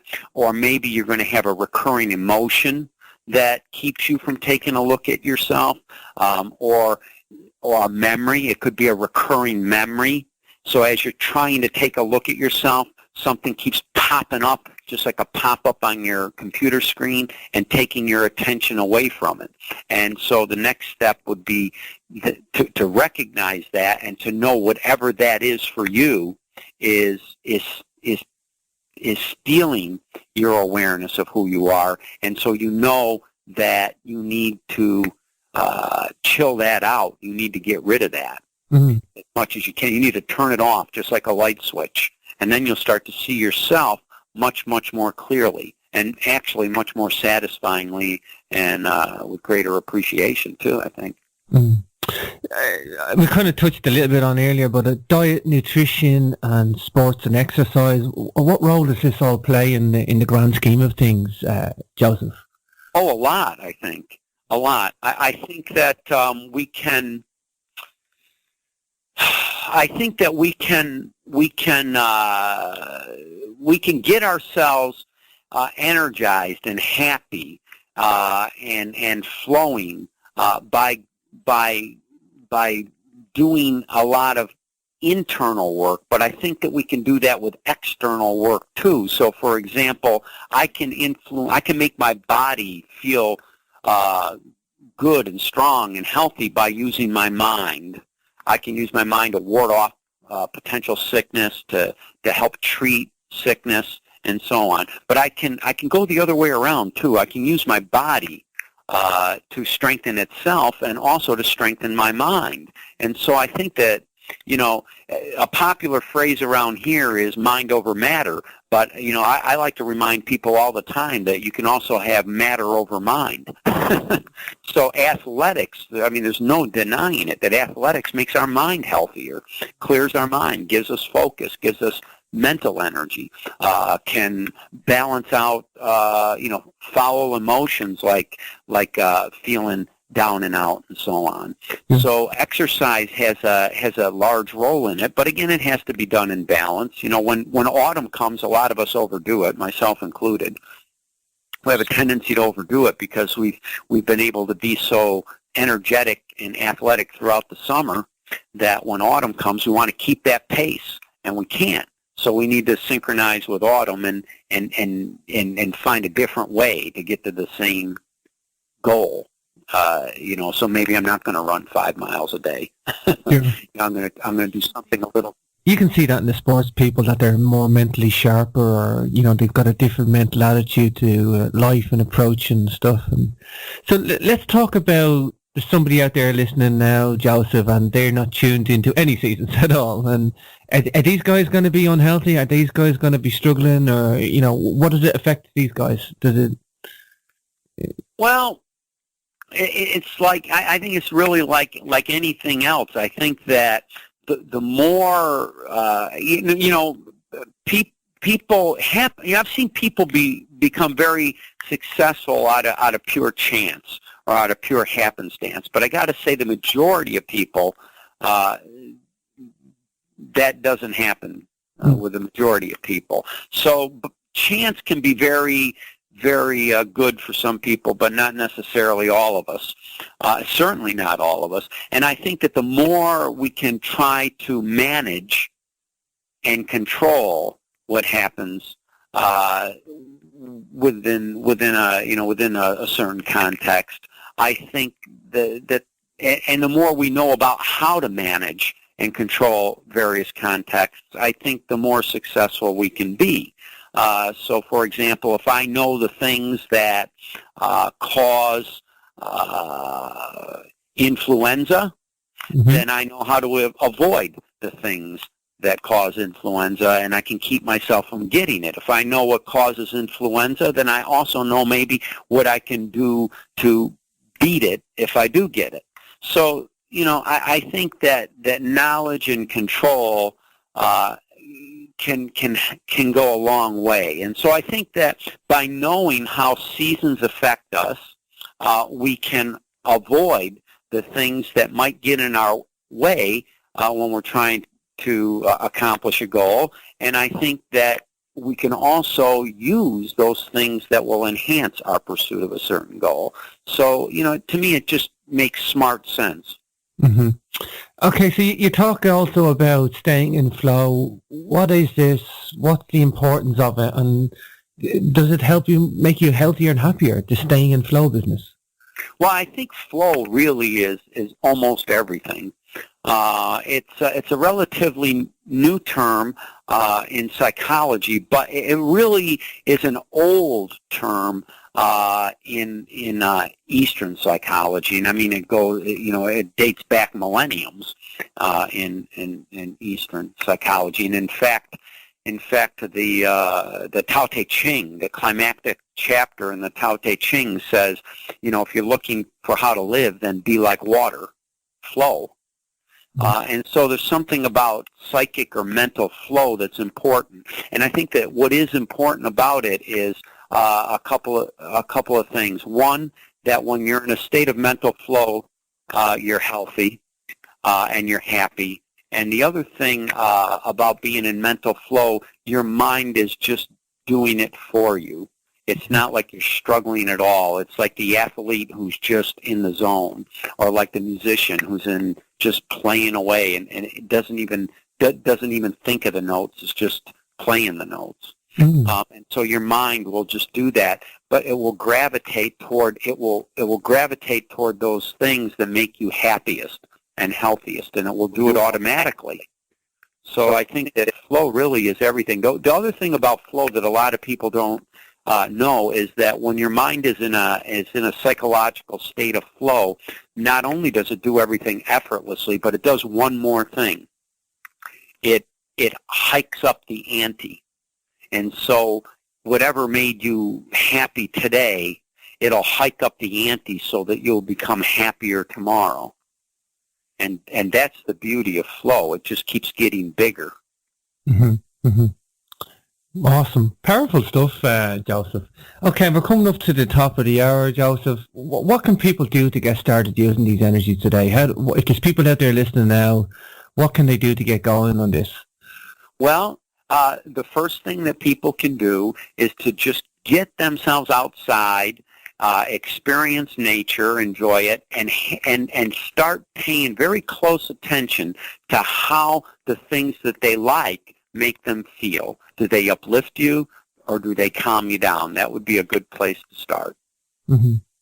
Fascinating. I'm reading your bio as well. You're not just an author. You write certain articles as well. You featured articles in the Smithsonian Magazine, Los Angeles Times, New York Post, the Toronto Globe, Men's Health, Men's Fitness, Family Circle, First for Women, Curve, American Fitness Magazine, Natural Health, Natural Solutions, and the list goes on, Dr. Joseph. You're a busy guy. Yes, and I also write for the Huffington Post and a magazine here in the States, but I think you probably get out there as well, as it's titled Psychology Today. Yeah. Oh, I know Psychology Today. We get that on the shelf here. Yeah. Well, fascinating. I'll have to look out for you in that magazine then. I think that's quite a popular magazine over here in the UK and Ireland, Dr. Joseph. Yes. Thank you. Yeah, so look, okay, give us out your website before we go, Joseph, and it's been a pleasure having you on the show. So okay, it's been great. Thank you very much. My website is www.josephcardillo.com. Of course, I'll have links up on the homepage and the biography page for yours as well, Dr. Joseph. But it's been a pleasure having you shown. It's been very enlightening. And the book's great, so I welcome all the listeners to get out there and start looking at the seasons, start observing the seasons, and grab the book and see what you can do and change your life. Because I think this is it's a life-changing book, perhaps not a major impact right away, but it's a natural, gradual thing that I think that people can learn and do and better themselves, Dr. Joseph. And I thank you for the book, and I thank you for your work. So it's been a pleasure having you on the show. Likewise, thank you very, very much.